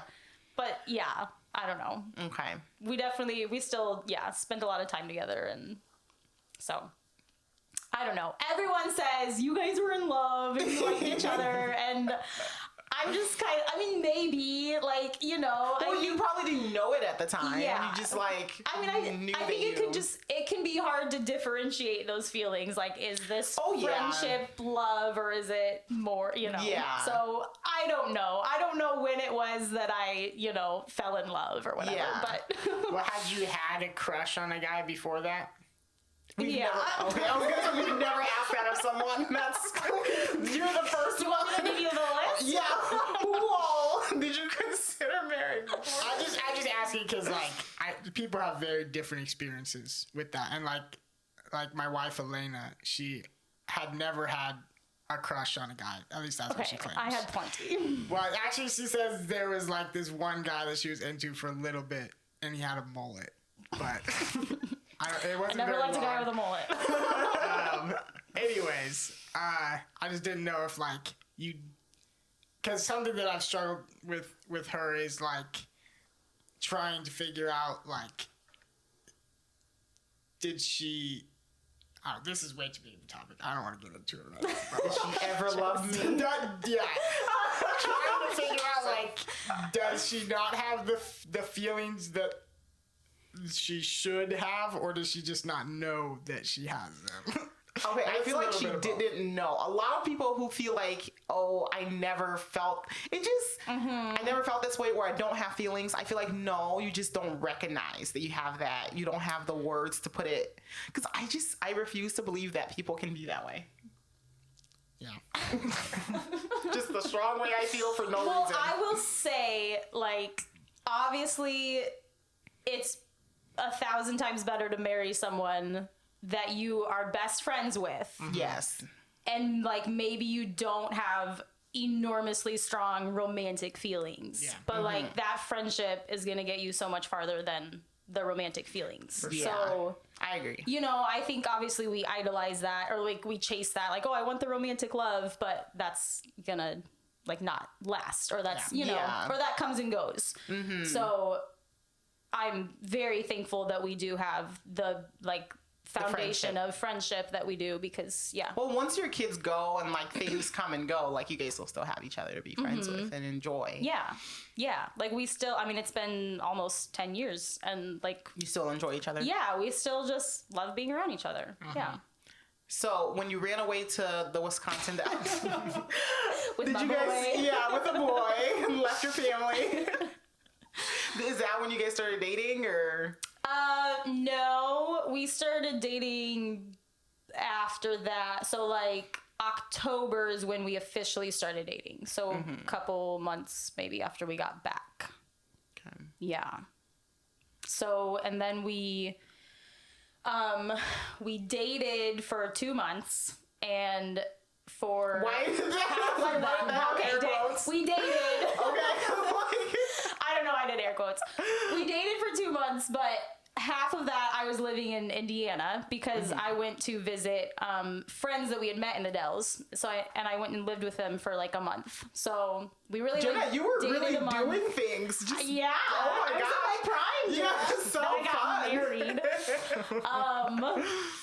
Yeah, so maybe that's why I said dated. Oh yeah, so we're here for Half of it. it was long distance. Yeah. Well, and when we decided to date, it was already we're gonna get married. Yeah. I feel like we really did jump from friendship to we're Married. getting married. Because I planned I bought my wedding dress in Indiana. Really? Yeah, so That's we had been so dating for 2 funny. months, and he proposed when I got back. That I is- knew he was gonna propose, Yeah. so I went wedding dress shopping with my friends there because they were my bridesmaids too, and Oh my gosh, was and that I bought hard my for your wedding dress family? there. I don't know. See, the way I remember it is Because I ran off and Yeah, no. got married. none of this is making sense to me, because the way that I remember it is that me, Josh, and our parents went and visited you guys in the Dells. in the Dells, yeah. Yeah, and I thought you guys were already dating at that point. No. Okay, I think I don't remember why I thought that, but I think my Yeah. parents knew that something was That's going something. on. Yeah. You're right. So We weren't dating yet, but yeah, but I do think Dad sat me down and had a conversation. What are you doing with this guy? Yeah. Why did you run Yeah. away from home? so I for some reason I remember you guys already being a thing then, and something about a ring, but I don't remember. A ring? I don't know, but that brought so After you guys came back from the Dells, how did you guys start dating before Justin started working with Spacewalk? Was Spacewalk still like a few years down the line, or? I don't remember when he did. I think we were like engaged then. Okay. I think we were in a relationship. Yeah. Because that's when I would have started getting to know Justin. Yeah. For people who don't know, that was the bouncy house business that my parents owned, and Justin worked with Josh and I. So good times. So how long were you guys engaged for? Then we were engaged for 6 months. Yeah. Okay. And yes, the engagement. So that is a funny story. I was in Indiana, and he was planning a very romantic gesture. He was going to fly out there and surprise me and propose. Oh. I was going to come home a couple days early and surprise him. So I ruined it all, and I still feel bad because I'm like, that would have been so cool. But he didn't fly out to Indiana. No, he was going. He like told my friends, and they were like, she's coming home early, so we're out here. And so, but yeah, so then it was all ruined. But anyways, when I got home, then he proposed, and yeah. So yes, we were engaged for 6 months. I think just because Jessica and Joelle were both pregnant, so like they had, I think, Rosie and then Coral in like March and May, and then we got married in June. So it could have been shorter, probably, because 6 months is like long for new. You guys were 6 months too, weren't you? You might not know. I don't remember. Anyways, it was about 6 months. I feel like I have to defend why we were engaged for 6 whole months, but anyways, yeah. I think that was the only reason. We were like waiting for them to have their babies, and Well, that's sweet. it was either like do it now or wait. I think it was more than 6 months for Elena and I, though. Really? More like 10 Oh, really? something. That can't be right. Well, sorry. 8 maybe? Your dating lasted forever. married in It was June, your too. engagement I felt was short. Yeah. Well, we got engaged in the fall, and then we were married in June. So it's Yeah. at least 6 months. That was Yeah. us. We got engaged in October. Yeah, I think we got. Wait. No, we got you engaged in got December. Sorry. We started dating in October. Got engaged in December. And then married in June. This is really sad. I can't remember, but we went okay. hiking when I proposed, and there wasn't snow. So That's what you That remember. doesn't say anything. so it probably wasn't December. is One what I'm thing you're trying to gonna say. learn about the Jurgensmeyers is they get married quick from their dad, or at least do. engaged quick. Yes. Yeah. Carrying on a Marry 'em long off family young. tradition. Yeah. Yeah. Yeah.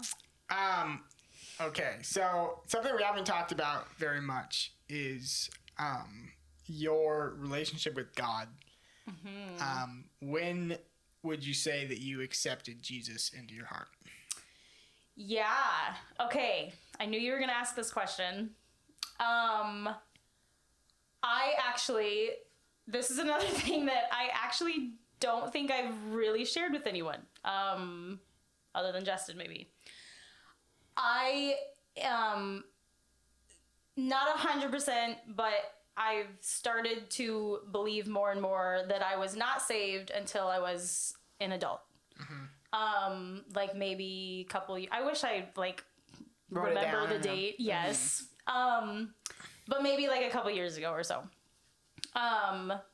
Which, yeah, might be like a surprise to some people. Maybe some people are like, yeah, I knew. Which would be insulting. I mean, yeah, but oh geez, sorry. But anyways, yeah. So I guess to back up, like I know as a kid, as a young kid, like I was terrified of going to hell. So I, prayed the prayer, like, okay, whatever I gotta do to not go to hell, because that was scary. So I know I prayed the prayer or whatever, like multiple times as a kid. And then, especially as I got older, I think it turned more into like wanting other people's approval. Like wanting, probably parents' approval, or just, everyone I knew was a Christian. So it's like, I wanted to look good to other people. I wasn't baptized until I was, I think, 11, almost 12 maybe. So I do think that because like dad wouldn't let me get baptized. So I do think that he at that time, you know, for whatever, I'll have to ask him, like, because I don't really know what he saw or didn't see, you know, that made him know I wasn't saved or unsure, I guess, until that. Because of course a lot of my friends had been baptized much younger, you know. So I do still remember, like, our church used to do communion once a month, and every communion Sunday was like torture for me because I had to sit there and like I couldn't take communion, and it just felt like everyone was staring at me, you know, thinking, well, why isn't Jenna saved? Why isn't she taking communion? Like, so that was really hard, but of course, I mean, I think even that shows that like I probably didn't have the right motives, you know. It was just I felt the shame or whatever, and like didn't want to feel that. So yeah, so I think that age kind of, that was a lot of my motive, was just like wanting others' approval.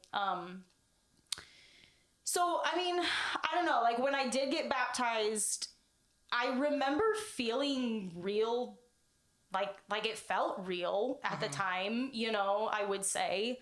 I felt like I loved God and I understood the gospel, and, you know, but, then I guess fast forward, like I said, maybe a couple years ago, I don't know. My life is, I'm just bad with timelines. Like I have memories, but I can't place them on the timeline of my life. But sometime as an adult, I just started going through just a really dark time spiritually. Started feeling really distant from God and started questioning my salvation. I just couldn't shake this, like I just started to have this feeling, or like started to wonder, have I just been faking it my whole life? Like I just really started to feel that, and kind of looked back through my life and been like, yeah, like maybe I was just, you know, doing it for show, to be accepted, and like I knew all the right things to say, I knew, you know, and I even fooled myself. Like I really have always, you know, thought that I've been saved. Or was it just out of the fear of going to hell still, you know, whatever, like maybe I've just had these wrong motives my whole life and I've just been faking it. And yeah, so that was rough. I think a lot of Christians do have that time when they question their salvation, but then they come out of it like, yeah, I'm saved, you know. And for me, I really was coming to like, I really don't think I am. I mean, at that time I was like, I didn't feel it, you know.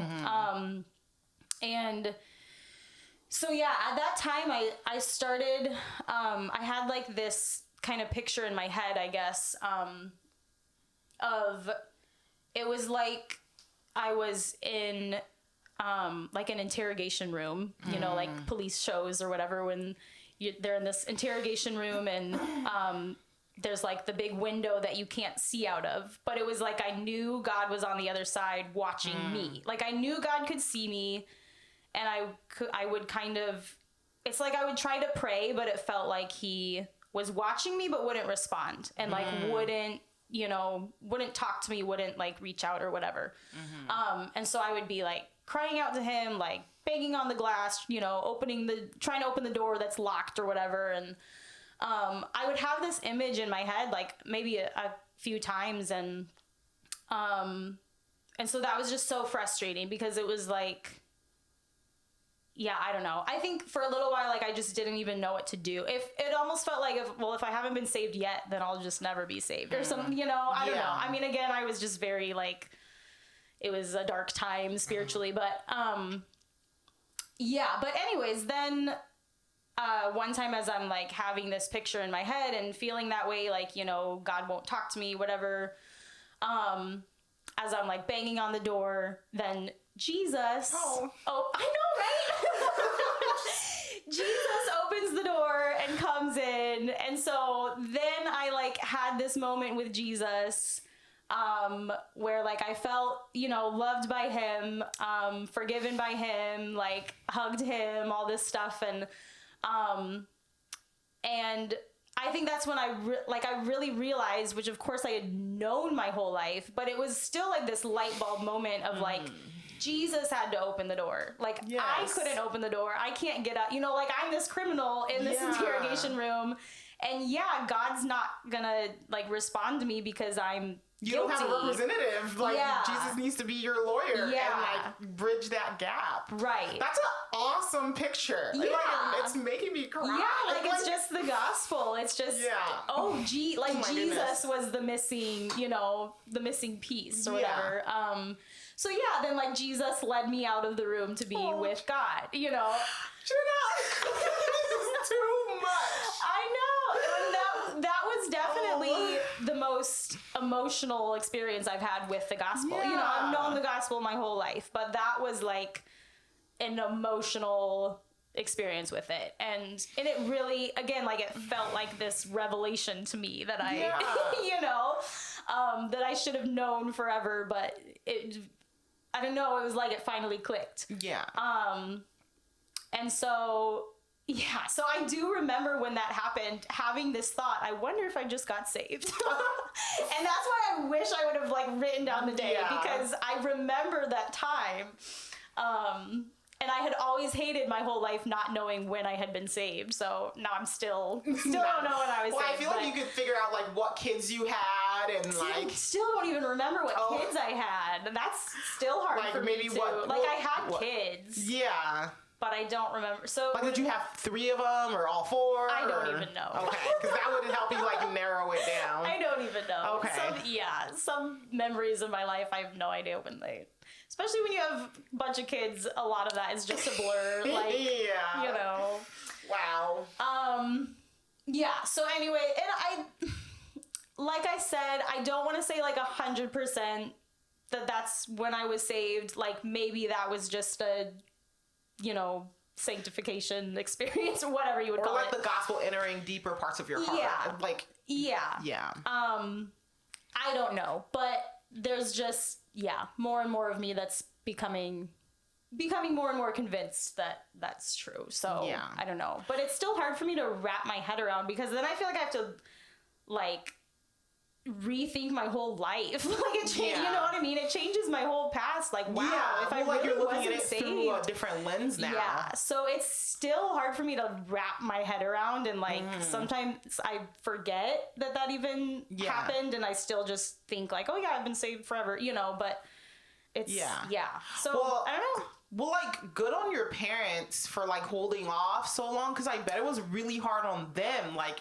having an older kid, 11, that's not taking... maybe they were more ashamed than I was. Well, not ashamed, but just, like, how that would feel for you, and, like, I wonder if they were like, oh, that is hard. Or they were sad. Yeah. We, like, pray for our kids to be saved early and clearly, so, like, but good on them for them, like, we want you to be really saved, and you should ask your dad, whatever reason they let you get baptized, but, like, that's really good on them, because like some people may just be like, well, you know, we'll just you said I bet you were asking, so, you like said the thing and you're asking, so we're just gonna do it, but like they didn't do that, and so but that's amazing.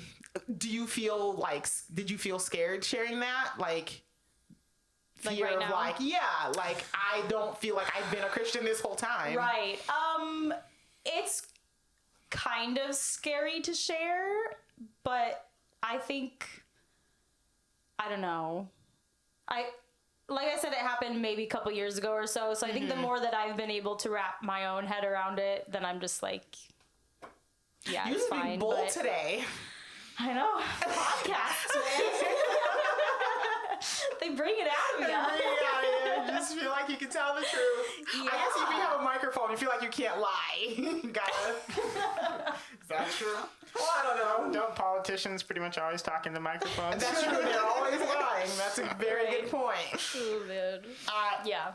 No, I definitely understand how you feel there. I think like in some of my darker moments in my life, I've like questioned like, am I saved? Mm-hmm. And I think like for myself, I did the same thing. I look back at the fruit in my life and I was like, what fruit is there and why did I do those things that I did. I feel like I just tried to force fruit all the time.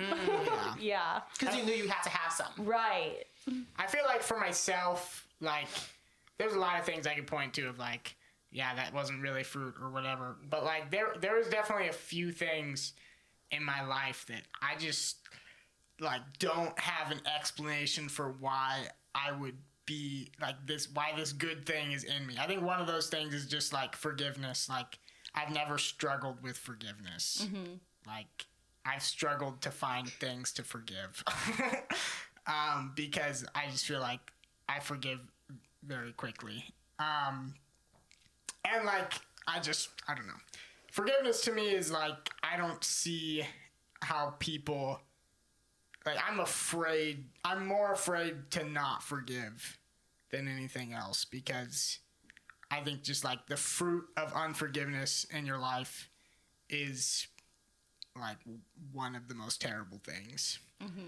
And just the fruit that it has in the fruit of unforgiveness in society at large, I think, is like when humanity is at its worst is when there's a bunch of unforgiveness. Something that I've kind of been thinking about recently is like a lot of stuff in the 20th century, and specifically like the communist revolutions in the 20th century. And essentially at the bottom of the communist revolutions is like a bunch of people who have been actually oppressed or feel like they've been oppressed by other people for their whole lives and for generations, and then they're just like, we've had enough, we're gonna kill all of them. and the most people who have ever died in the 20th century. Also, there's the most population ever. Is this because of the history podcast you've been listening to, Joseph? Yes. Just trying to do that here. Anyways, I just Start a different podcast. what I'm trying to say is like you can view that as large historical events and whatnot, but what it comes down to is a bunch of unforgiveness in individual hearts. And that's just like such a negative force in the world. Anyways, and when you add up all the unforgiveness in these individuals, it creates something terrible. Well, it's probably because they know that God has not forgiven them because they're not saved from their original sin. Like, how, if you can't accept the forgiveness you have felt or that has been given to you, you're not going to be able to forgive. And I think if you don't have Christ, then like you're not going to be able to experience that. Yeah. So, anyways, so that was something in my life of like, I guess I just don't have an explanation for that. Like, I can't, because I think there's a lot of things where, like, even if they were good things that I did in the past, like when I'm analyzing my fruit, like, that's something that I can't look at in a negative lens. is this a thing fours do a lot? Like, look back at the things they've done in their fruit and like try to really think about it? Probably. I think we tend to be stuck in the past. Yeah. I was like, We're past oriented. I do not do that very often at all. That's okay. why You guys, shouldn't. Yeah, and so Yeah. the forgiveness, and then like there's a couple times that I've been generous with things, and that's another thing that like I can't really explain that. Like, why would I act that way? So you never saw like ulterior motives in those things? Not in those things. In like everything else, I can find an ulterior motive. But. Yeah. Anyway, so that was like when I came to that point of like, am I really saved? Like, do I really trust God and believe in Him? Those are two things that like I kind of found. Yeah. That kind of reminds me, didn't Ben Hunt do a teaching, like a whole sermon series on how to know you're saved? And he did, yeah. So I wonder if you like were thinking about that. But I do remember when he was preaching that, that like was like this that was year. more recent, I think. that was not this year. Last year. No, it was when I was in the girls' house because Well, maybe he did another one. maybe he back did then. another one. Because I do remember, like, in the girls' house, there were a few girls that were like, am I saved? And I remember specifically we were thinking about, can I forgive? Can I do all these things? And for some of us, we were like, well, I actually don't know if you're saved, ladies. So whole church is like, you should really be thinking about this. But I do remember, I wonder if like that was that time. Because that was like 5 years ago. 5 to 6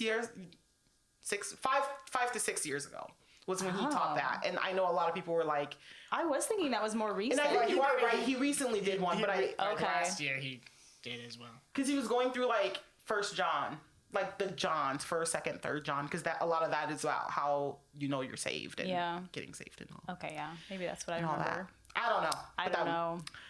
I was wondering though, when you came home and you told Justin, like, I think I'm saved, or I think I just got saved, was he like, well, yeah, this whole time I really thought I was living with a non-believer? Like, that's why you were crazy. Right. I don't think I even told him right away. I don't remember when I even told him. But I don't think it was right away. I think it just took me a while to be able to like grasp it myself. Yeah, I don't know. I think he would probably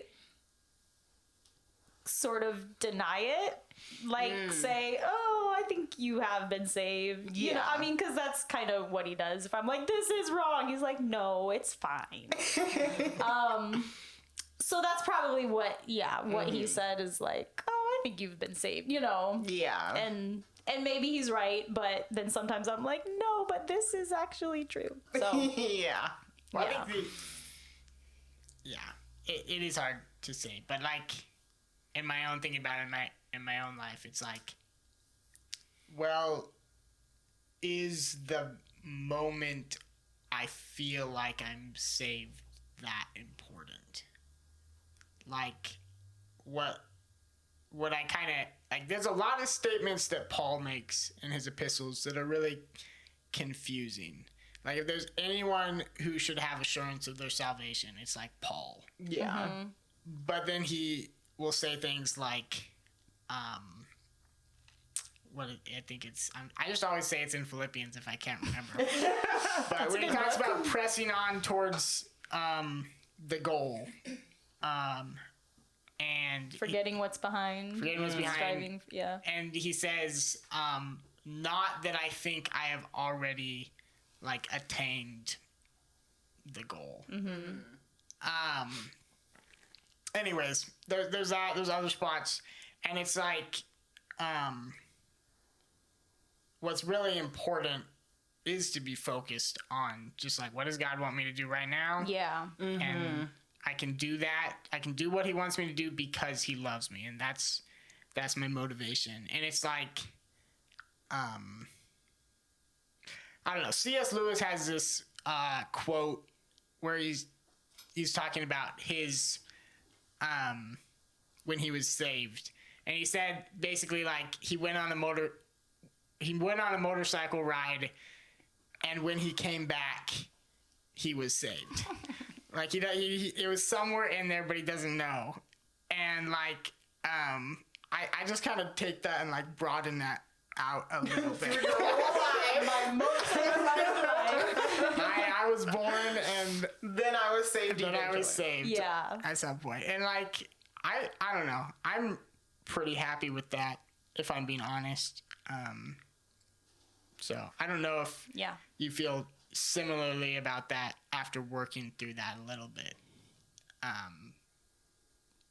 But right. I mean, I would say that's how I've always felt, because I didn't ever know when I was saved, and so I was like, well, I guess it doesn't really matter as long as I am, you know.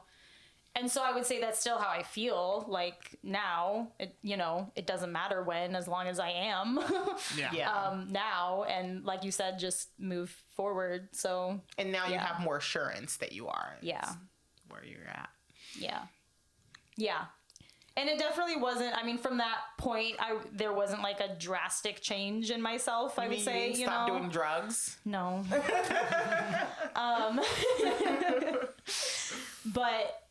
But I do think, again, I can't pinpoint like when it was, but I do think there's a trend of, like I said, more personal growth and more, growth from that point on. So anyways, yeah. Well, that's amazing. That's a good picture that I will be sharing with Gwen. Yeah. Hopefully. I always pray, though, that she would be saved and not have a memory of any life without Jesus. Like, he will always just be her friend. And I don't mind if she struggles her whole life thinking, like, when was I saved? I don't have a specific moment. Yeah. Like, I don't care. You'll be in heaven. But I always pray that, like, there will not be a life apart from Jesus with her. Like, she cannot have a memory without him. But even if there is, God will use that. Yes, he will. I'm just not willing to even give that the chance. I know. It is really hard It as a is. parent Yeah. to think about all that. Yeah. So, like, you feeling like you were recently saved, or at least, like, applying the gospel to more parts of your heart in a big way recently. How was that, like, having Azalea get saved earlier? Yeah. I mean, I definitely struggled with her, like, when she got saved, because I just had such a fear of, like, you know, not that she's faking it, but, like, you know, we're putting all these words in her head and she's just repeating them back. Because, like, And that like Coral was had my been baptized experience. recently, right? Yeah. Oh, maybe. Well, I don't and, like, a bunch of little girls got saved around the same time. That's true. I was gonna air quote that, but I don't think I should. Maybe it like, was the trend. Saved. Like, not that I don't believe Yeah. it. Yeah. But it's like, yeah. Anyways, go ahead. Right. So yes, I did struggle with that. Like, when can we actually believe that she's saved? You know, like, I didn't want to say that she was saved if she wasn't. And so yeah, that was hard, and I think I do still struggle with that. Like, sometimes with her, it's like, are you, you know? But I don't want to tell her. Yeah. Well, yeah, like, I don't know. It is hard. You can just keep praying that she will get saved, like, just to reinforce the savedness. Yeah. Like, so if she is, then the Lord will make it really Sing her a strong, little more. like a little extra. And if she's not, then He will. Like, I'll probably pray for her 20 years after. Of course, yeah. Keep praying for her. Yeah. But, yeah. We could avoid all of this with infant baptism. Oh yeah, because that's you know, it saves you. All right. Yeah. Okay, so one question I've had, this is still related to the same thing, but you gave that image of you're in the interrogation room and God's outside, and you felt like you couldn't open the door. Maybe this doesn't really fit into that image, but in what way do you feel like you were the one holding the door closed?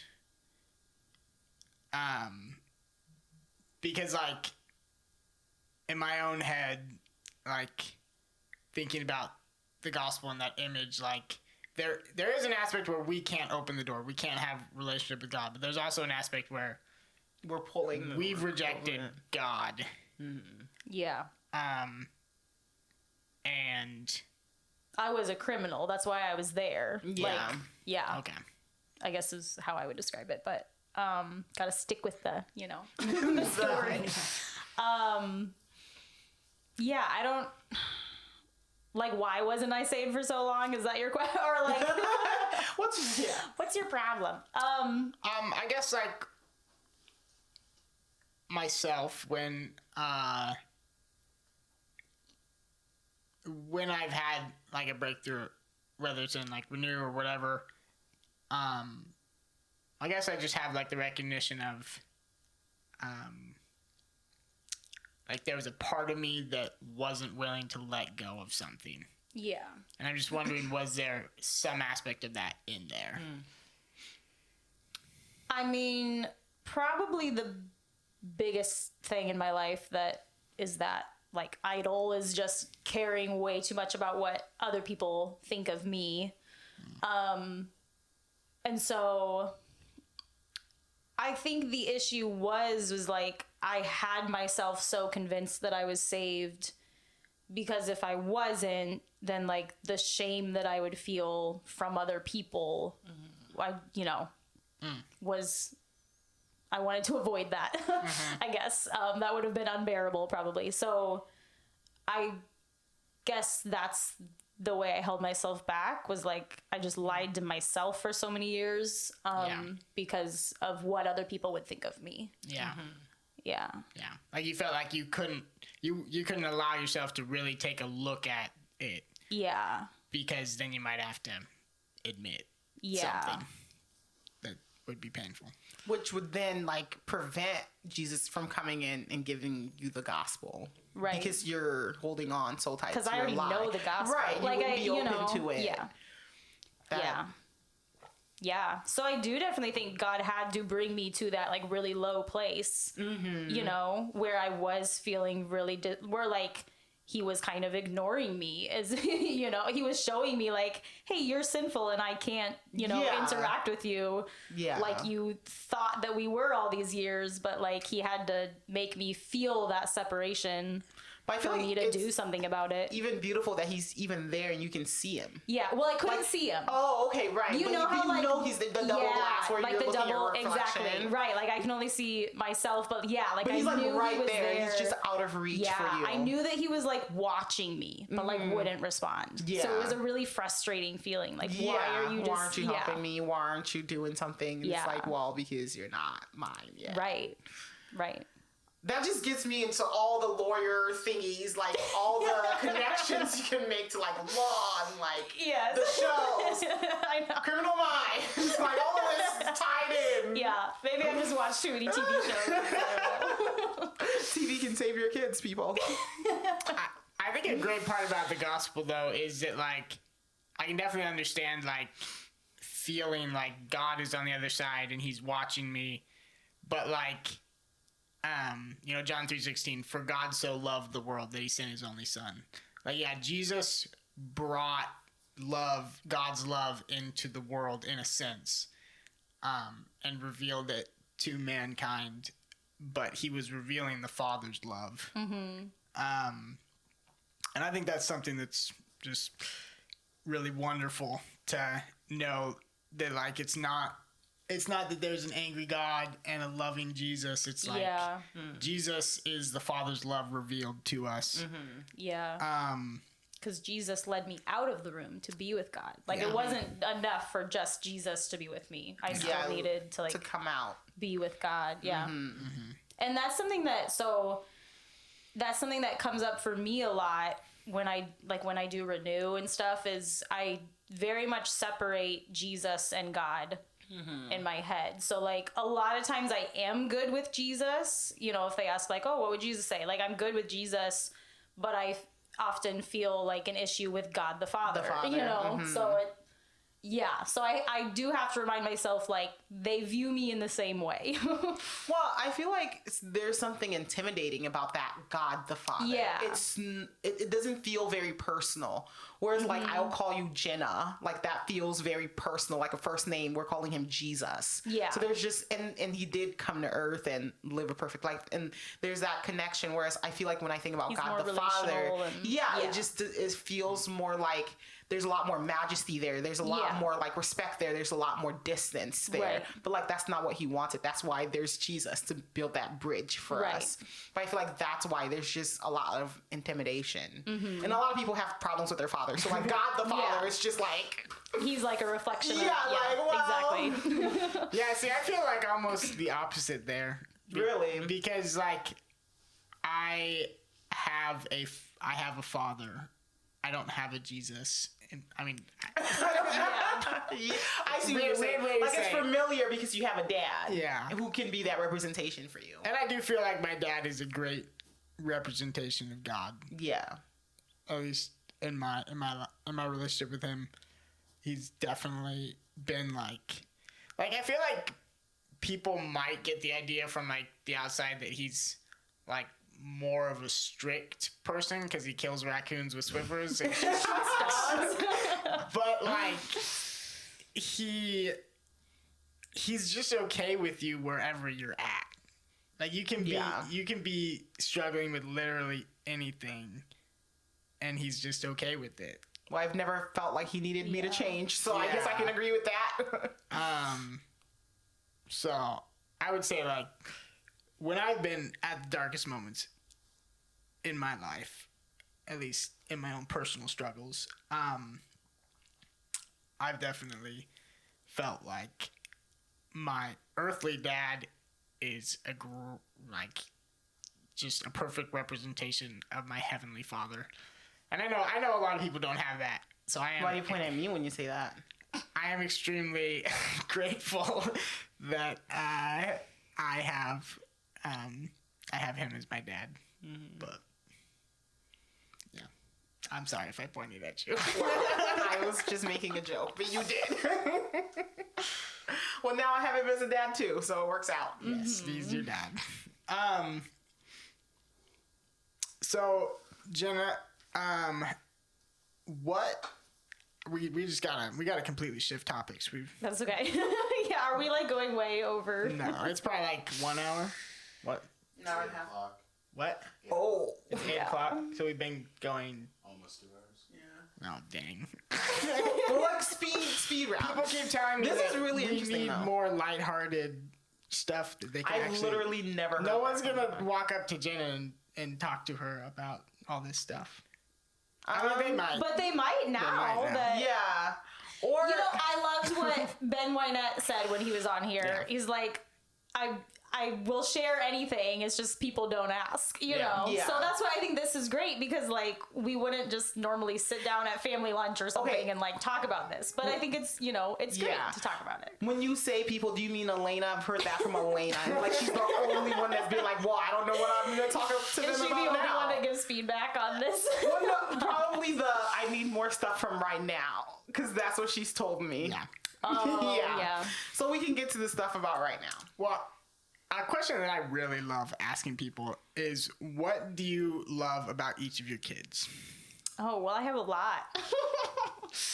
Of kids, I mean. Also things that I love about them, but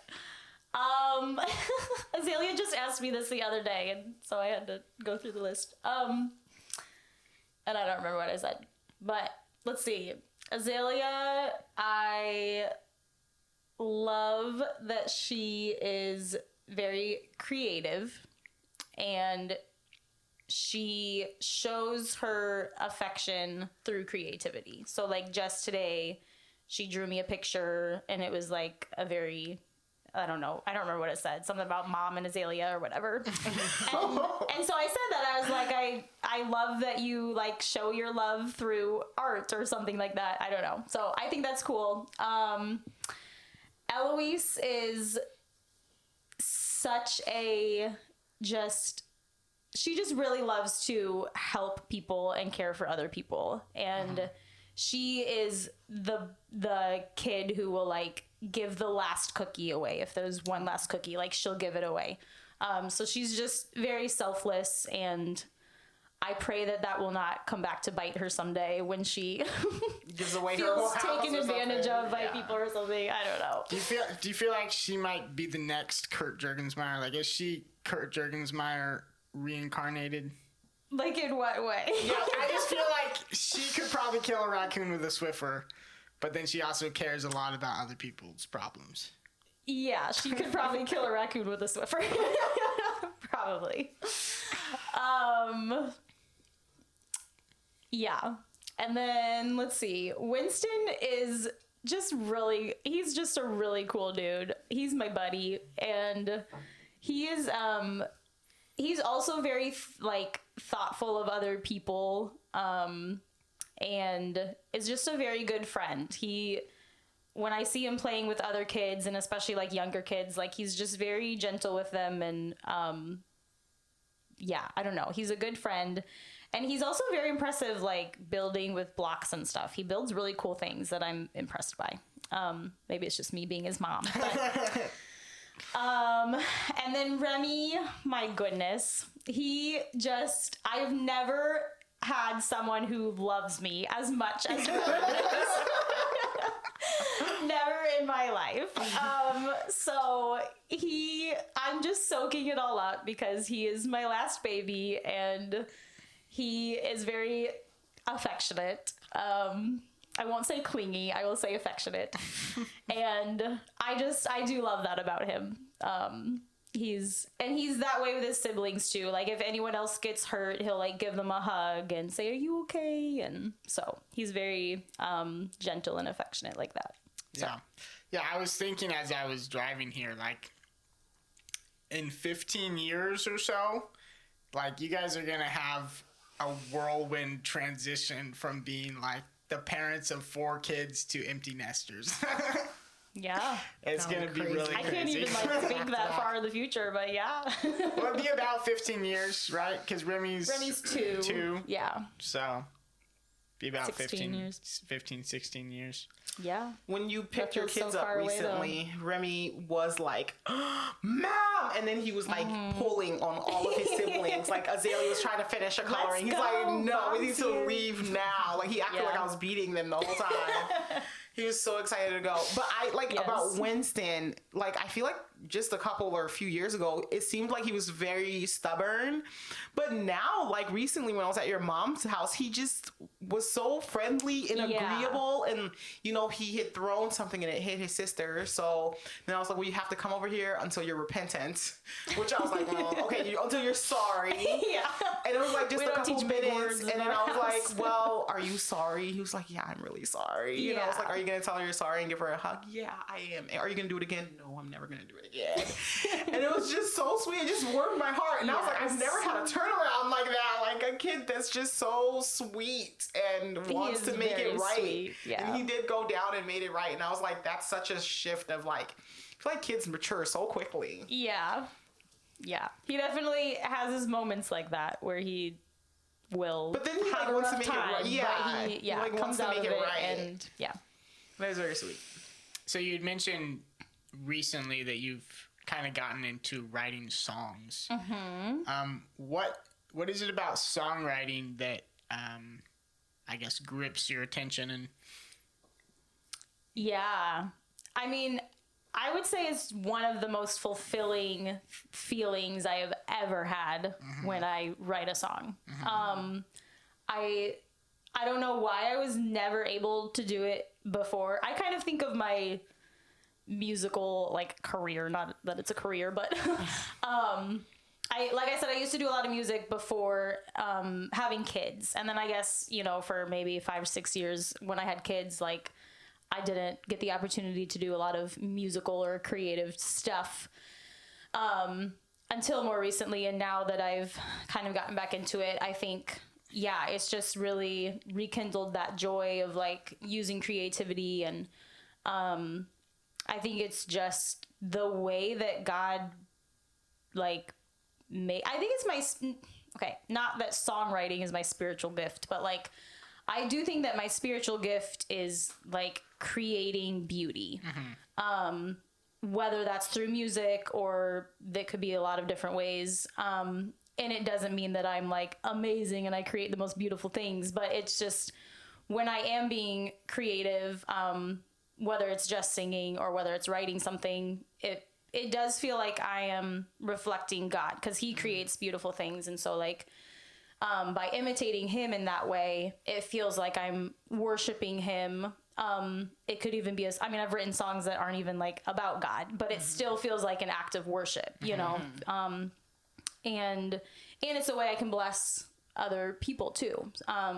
So yeah, so like doing my song at the retreat that I wrote was a really cool experience. I'm really thankful for that. I almost didn't even do it because I was like so scared and self-conscious about it. But I think because I did it, it really helped me turn around like not being as self-conscious about performing and singing in front of people. And yeah, exposure therapy.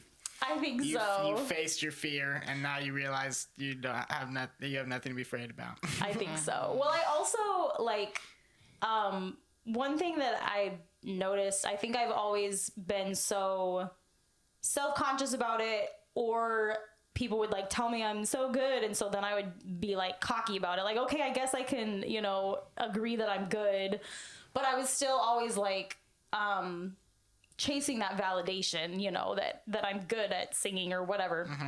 And after I did that song, you know, people would compliment me like, oh, you did so good. I loved your song. And like, that is great. And, you know, thank you. But there were a few people who said, thank you. Your song blessed me. Like, they didn't compliment me. They didn't say that I did a good job. They just said thank you, and said that it had blessed them. And I really noticed like that just hit me differently. Like, I could tell it was a different feeling. And it was such a more fulfilling feeling. Instead of just like I said, chasing that validation of, you know, getting compliments, because that's so focused on myself. Knowing that like I'm blessing other people was so, like I said, fulfilling, and like, that was like, ooh, that's what I want to chase. Because that actually does fill me up instead of just like, I need more and more. You know what I mean? Yeah, like linking people with God, like helping people worship God, rather than like feeling like you're being worshipped when they're like, you did so good. Exactly. It's giving the glory to God and blessing other people and not having the focus on me. So that really, I think I wish that I would have had that like healthy relationship with music and performing so many years ago. You know, I think it took me way too long to like figure that out. Oh, it's not about me. So I'm thankful for that. And that's a pretty crazy idea, because I feel like a lot of people have a really difficult time receiving compliments. Because you don't know how to feel. It's like, do I accept this and like say, yeah, I'm good? Because like that feels so wrong, you know? But then when I would be like, no, I'm not, or whatever, people are like, yes, you are. Like, you know, you can't say that either. So I never knew how to feel. Like, I think that's a really, like, I'm going to try and do that more. Like, when I appreciate someone's art, say thank you. Yeah. Rather than, wow, you're so good, say thank you for what this is giving me. That's I think that's a good thing. Yeah. It's a very subtle, and like those people probably, you know, maybe didn't know that they were like saying something so different, but because it's a subtle difference, but it really, I could tell it hit different. Yeah. So, yeah. So, how do you write a song? I don't know. I think all my songs have come about kind of differently. I think I definitely just have to start with like a feeling or a concept, I guess. Like a theme, you know, whatever.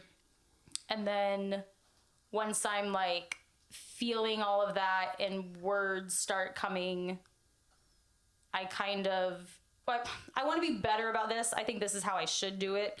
Is to then like just write everything down. Like, these are all the thoughts coming to me, you know, surrounding this concept or whatever, this feeling. And then, like, once I have it all out, kind of arrange it in, like, a beautiful way, rhyming, you know, stuff like that. So, and the melody usually, I don't know. The melody might come first, or it might come along the way. I usually have to have some sort of melody in my head to make the words so that I know that they're like fitting into a rhythm. But then I might change the melody afterwards. I don't know. Or it all comes at once. But I don't know. That's a hard question to answer because it happens in different ways. Creativity is, at least in my opinion, the strangest thing about humanity. Because like, you can say like, I wrote a song, but where did the words come from? Like, it just comes out from every song you've ever heard. Words and experiences you've had. I don't know if it's that. I don't know if it's something else. But one of my favorite songwriters, Bob Dylan, he had a quote about, he was talking about writing songs, and he said that the best songs that he's ever written, the words came to him faster than he could write them down. Like, he started just writing the song, and he couldn't keep up with, like, he couldn't write fast enough to write down the song, And then like when he had finished writing it down, the song was just there. And Yeah. See, I'm not that good. It's 12 minutes long. It doesn't come that easily. Bob to Dylan me. might have been getting it from some other source. I don't know. Might have been a direct download from somewhere. I don't know where, but From the heavens. that's kind of how I feel like with creativity. Because I feel like in the past Yeah. few years, I've also been exploring my creativity a lot more. Because I don't think I really like ever did that as a kid. And like the times that I felt like the most excited about something, like whether it's writing a poem or anything, like a story or something, it just feels like something, not like I don't know if it's outside of me, but like I don't know, like I have like some of my best story ideas that I feel like, and again, I'm not disciplined enough to actually write these things, though I want to be. Board games. Board games. I feel like my best story ideas come from dreams that I have. Like, I don't know. I've just had multiple dreams that are like, man, I could write that and it'd be a good story. Yeah, well, yeah, and where do dreams come from? Because dreams can be so weird. Like, obviously, they come from our memories or whatever, but like experiences, and then your mind distorts. but they them can a be little bit. so wild. Yeah. My dreams are just like normal and really boring. Oh, like I recently even had when a you were dream. pregnant, did you have weird pregnancy dreams? Well, yes, they were 'Cause I did. weird, I but feel they like were I've like. heard you talk about a ton of crazy dreams. But You they're so have normal. prophetic dreams, You're right. Jerra. They're normal. Like I'm not Okay. like flying. Yeah. Like I'm not. Like I had a dream that we were going to Costa Rica, but like I took the wrong flight, and Josh was at the different place, and he's like, "Well, now you have to come." And then Kurt was like, "Well, like." They're like You have plausible to hurry things. up, and it's like, okay, well, I guess I have to drive back 4 hours to get to this airport so I can get some coast. That's what I'm dreaming about. Like, just, okay, You need a more exciting life, Jerra. yeah. So, who are some of your favorite songwriters? Oh, well, non-Christian, I really love Noah Kahan. He's one of my favorite musical artists, and I think he's a great songwriter. And so I don't know if I've been like influenced by him really. Well, actually, because of Noah Kahan, I realized that I don't have to rhyme things perfectly. That I can just rhyme the vowel sound and not the ending consonant sound. Yeah, he does a So lot I learned of that from him. He does a lot of like in-line rhyme, not necessarily like end-of-line rhyme. Like I'm thinking of the Yeah, chorus from maybe. his most popular song. Stick season. Yeah. Yeah. I feel like I don't remember yeah, that. I it's don't like he remember the rhymes words, the but- last vowel, but like the consonant sound might be different. So it's doesn't technically rhyme, but it still sounds like it rhymes, if that makes sense. I don't know. Anyways, I really like him. But my favorite like worship artist would probably be Phil Wickham. I think he is also a really great songwriter. And I don't know. I like just a lot of different types of music. So I don't know if I can point to like a certain songwriter, but yeah. Are you gonna want to end here soon, Joseph? Yeah, we should wrap it I didn't up. make have the like notes two send soon. Can I? Yeah, you have your Maybe two, we need a you have part your last two, guys. things. My last two, sorry. ahead. One would be that like so Justin suffered from seizures for a long time, and you were doing all of the driving and supporting him, and like he couldn't get certain jobs because of seizures. Like how were you able to support and love and encourage him during that time? Yeah. And was that something he was like having before you guys got married? And did you think about like, did you consider that like this will be your life possibly forever? Yeah, I think, yeah, he's had them since in middle school is when he was diagnosed. So I knew it was a thing. I think for a long time, most of me was like, we're gonna fix it. And eventually we did, but it took a while, and I think that I did come to a place where I just kind of had to like give it up to God. Like, okay, God, if this is gonna be, you know, the thorn in our side, like I can still be content. I can still, you know, we can still have a good life, and we can rely on you. So yeah, I think I did learn a lot from that. I feel like that was, I mean, like I said, I had a fairly, you know, easy childhood. And so I think that was something that was maybe, like, I don't want to say it was my first trial, but it was for sure like a defining big trial. Yeah, it was kind of like, oh, like, okay, my life might not be this perfect thing that I always imagined, you know, like there's, yeah, like life's just not always perfect. So I don't know, I guess I supported him, like obviously, yeah, I helped with, you know, driving him places, just loving him through not being, you know, not having all the money in the world. And being fine with doing all the driving. Yeah, I mean, it wasn't always fun, but like it was, I think, again, I just got to that place where it's like, this is life. I just need to accept this. Otherwise, I'm just going to be bitter about it. And like, what's the point in that? You know? So I think, eventually I just accepted it and was like, okay, you know, I mean, people deal with much worse things in life than, you know, than what we dealt with. So, yeah. So I think I was just learning to like be okay with life not being perfect. And so you had to work through like, well, we may not be able to fix it, because you were going into marriage thinking we're gonna fix it. I think so. I mean, obviously, I, you know, didn't know that, but I'm you sure, were like, but I think that's what I was thinking. young Jenna. Yeah. Yeah. So, but of course, I've still always, you know, loved him in spite of it. Like obviously, I knew going into it that it was a thing. So, yeah. Okay, I've always wondered that. And then I was just wanting to touch on that, like, you talked a lot about your childhood and how you felt.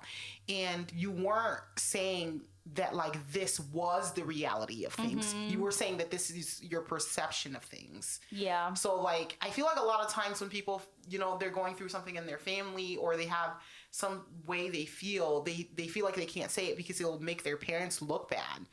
And, like, I don't know if that's what you were, like, if you struggle with that at all, but I feel like or if you hear somebody talking about something they feel they have experienced, no parent is perfect, but you're saying that that's just your perception of things. Like, you guys grew up in the same house, but like different houses. Like, you had different experiences, and you had the same two parents.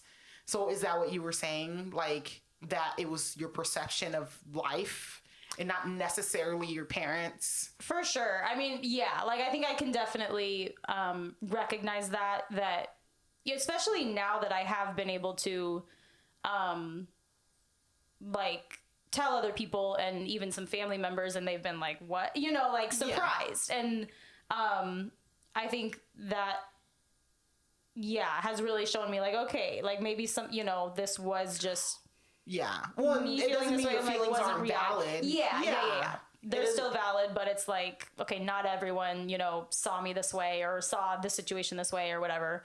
And yes, it was difficult for me. I felt guilty for so long to like admit that I felt that way because I had great parents, you know? Right. And so it's not like you're saying you didn't. Yeah. And I don't want to like sound accusatory or harsh, and you don't. I don't want to like sit here and bash on them or whatever, like, and you're not. And so so it is kind of hard to I feel like the rest of, I mean, I don't want to speak for them, but like the rest of my family would say, you know, we have a great godly family, and like, yes, that's true, but then it felt, for me, it was like, well, I didn't like feel it like wasn't always that way for me, or you know, so there definitely has been that guilt, I guess, of like, well, I'm just trying to get at like your feelings are valid, and then like the perceptions of like that other people have are valid Are also valid, Yeah, yeah. like, and both can coexist.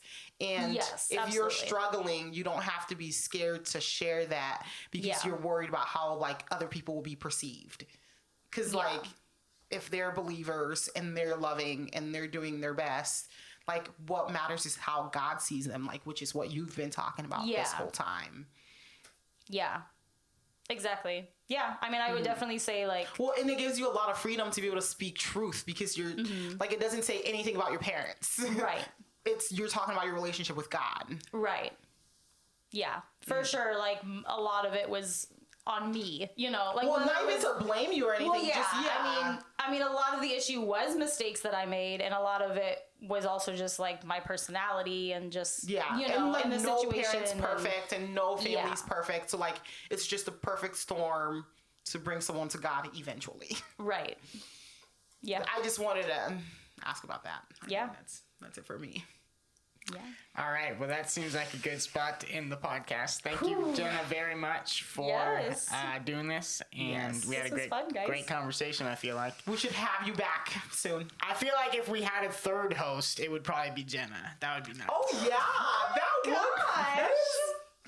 That's But that's probably Very too good. much. That's probably too much. that would be that A lot of would people- take 3 hours. But if one of us dies, you can. Oh yeah. Well, or if I'm sick or okay. something. Well, yeah. Now you do have a replacement. Yeah, or now if, you like, are expendable. Oh my goodness. Fully That's a expendable. good idea. Like if in the future I have a baby, I'm on maternity leave. That would be so fun. Then you can take over. Oh my gosh, I would do that. Really? That's so sweet.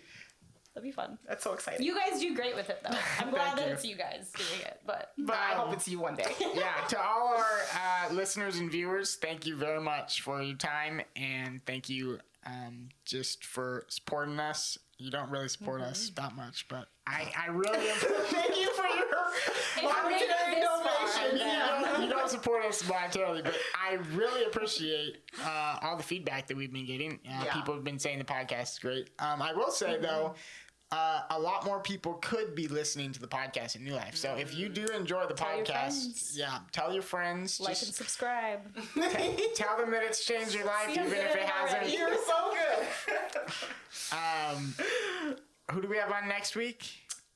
Oh gosh, Is it I don't know. Carol It's like, Hannah next oh week? yeah, it is Carol Carol Hannah. So you can look forward to Carol Hannah next week. So And then Maria. Is she Oh next? yes. Yes. After that is Maria.